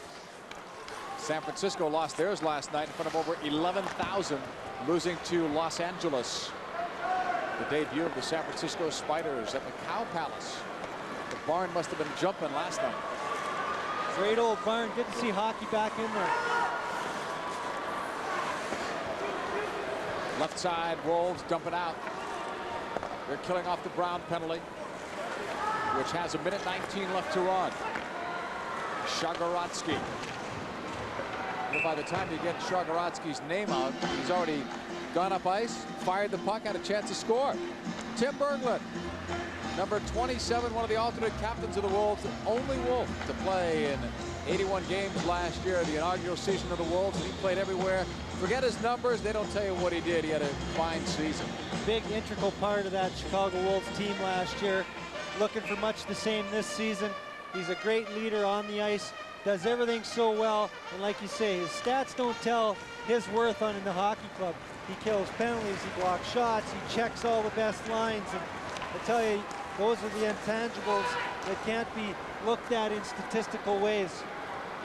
Puck back down into the Vipers zone. Less than 2 minutes to go in the game. 55 seconds left in the Vipers power play. Picked up on the near side. Taken now by Williams. He has 1 goal. He was in the Whalers camp, Hartford Whalers camp this year. They just sent him down after stints with San Jose and Anaheim. Berglund flips it back. Backpedaling Goslin. He fires it back into the zone. Out of the zone come the Vipers. Right side, Savaglia. Savaglia over the line. Puts on the brakes. At the circle with 20 seconds left on the power play. Big shot. Gloved up high. LeBlanc caught that in midair, juggled it, and then got it right back. Good save. Well, Ray LeBlanc looking sharp. Certainly, again, coming in a tough situation. Really, I think it's good for him because it's going to build some confidence in himself. You know, because Wendell Young is certainly the #1 guy. We've got Kivo Hija with the big shot from the point. Ray LeBlanc juggles it a little bit, but he makes sure he gets that left hand out. A nice pass across here out on the power play. The big shot with a little traffic in front. Juggles it a bit, but he makes good control. Stops the play. Face off to the left side of Ray LeBlanc. Had the first shutout in Wolves history last year, shutting out Peoria, made 50 saves. Actually stopped 51 in another game that he lost in Milwaukee. That was an outstanding game. Wiseman at the circle. Yeah, we televised that one. I remember that one vividly. Chicago. Vipers bring it back. That's it for the power play. Less than a minute to go in the game, and a long night to start the Wolves' second season in the eye. Tierney behind the net. Far circle. LeBlanc poke checked it away, and then it came right back to the crease. Shot. Oh, LeBlanc sharp. Ray LeBlanc. Wish you could have seen him today sitting in the lobby. Conversation he had with me, he looked drained. He was talking about that virus, but he really gutted it out when he was called upon. He came out and has done the job. A whistle now as Wiseman dropped the stick with Herbers. I'll tell you what, Wiseman did not look at the size disadvantage there. He was ready to go. Well, Ian Herbers right there, 6'4", 220 pounds, and Brian Wiseman about 5'8", 180 or something like that, and a bit of a mismatch. But I think this guy here, Herbers, sorry, he's a bit of a bluffer right there, I'll tell you. Malte talking things over. We're going to try, when the game is over, to talk with one of the Chicago Wolves players. We're going to try to get Lee Davidson if we can, and we're going to take a look at what could be. Malte gets dumped right there with a knee by David Williams as the plays go in the opposite direction. Here's Herbers taking out Wiseman with the stick between the legs in the groin area. Wiseman gives him a little shot with the stick, and Herbers is saying, well, you know, what are you going to do about it, kind of thing. And most nice player of the game, Lee Davidson, and I've got to be honest, very tough choice to make tonight. Very tough. And you can never congratulate a player and say, you know, they don't want it. On a night like that, there's not a player alive that would say, hey, thanks. Thanks. That's absolutely true. And he'd probably be embarrassed if we told him that he was the player of the game tonight. Certainly, most of them know that everybody had a very good time, a very good job tonight. Number 9, Miranda Wiseman, 2 minutes for slashing. Less than 29 seconds left as they sort out the penalties. Slashing. There was an obstruction interference call the other way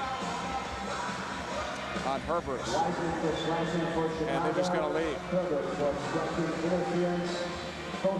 Wiseman is done for the night. And so is Herbers.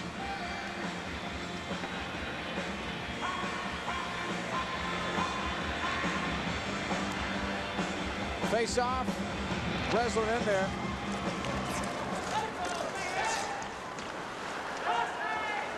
Over the line come the Chicago Wolves, broken up by Detroit. Over the line they come with Bondra. Bondra stymied. Taken to the near side, Detroit letting the clock go out with Williams. Chicago this period didn't give up a goal. That's a plus, but they'll lose this one. 6-0, a tough night for the Chicago Wolves. Detroit wins it. 6-0 at the Palace. Berthiaume will keep that puck. Well, Berthiaume comes in and signs a contract just before the playoffs last year. Plays outstanding for them. Comes back this season, and after a tough night by Rick Knickel last night, establishes himself as a pretty darn good goaltender for Coach Rick Dudley.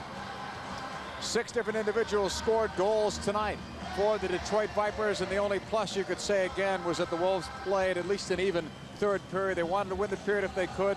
Ray LeBlanc came in and got the job done. Final score, Detroit 6, Chicago 0. Tonight's Wolves game is sponsored in part by Molson Ice, the beer that's colder, bolder, yet smooth as ice from Canada, the land where ice was born. By Jewel Food and Osco drugstores. By Checkers, burgers, fries, and cola. One taste and you're ours. By Northern Illinois Gas, providing you with the energy to perform. By Powerade, the official drink of the Chicago Wolves. By Toshiba, in touch with tomorrow. By Continental Airlines, more airline for your money. And by your local Chevrolet and Geo dealers, people you can trust when looking for a car. Final score, 6-0 in favor of the Detroit Vipers. We will wrap it up when we return to the Palace in Auburn Hills. This is Wolves Hockey here on the U.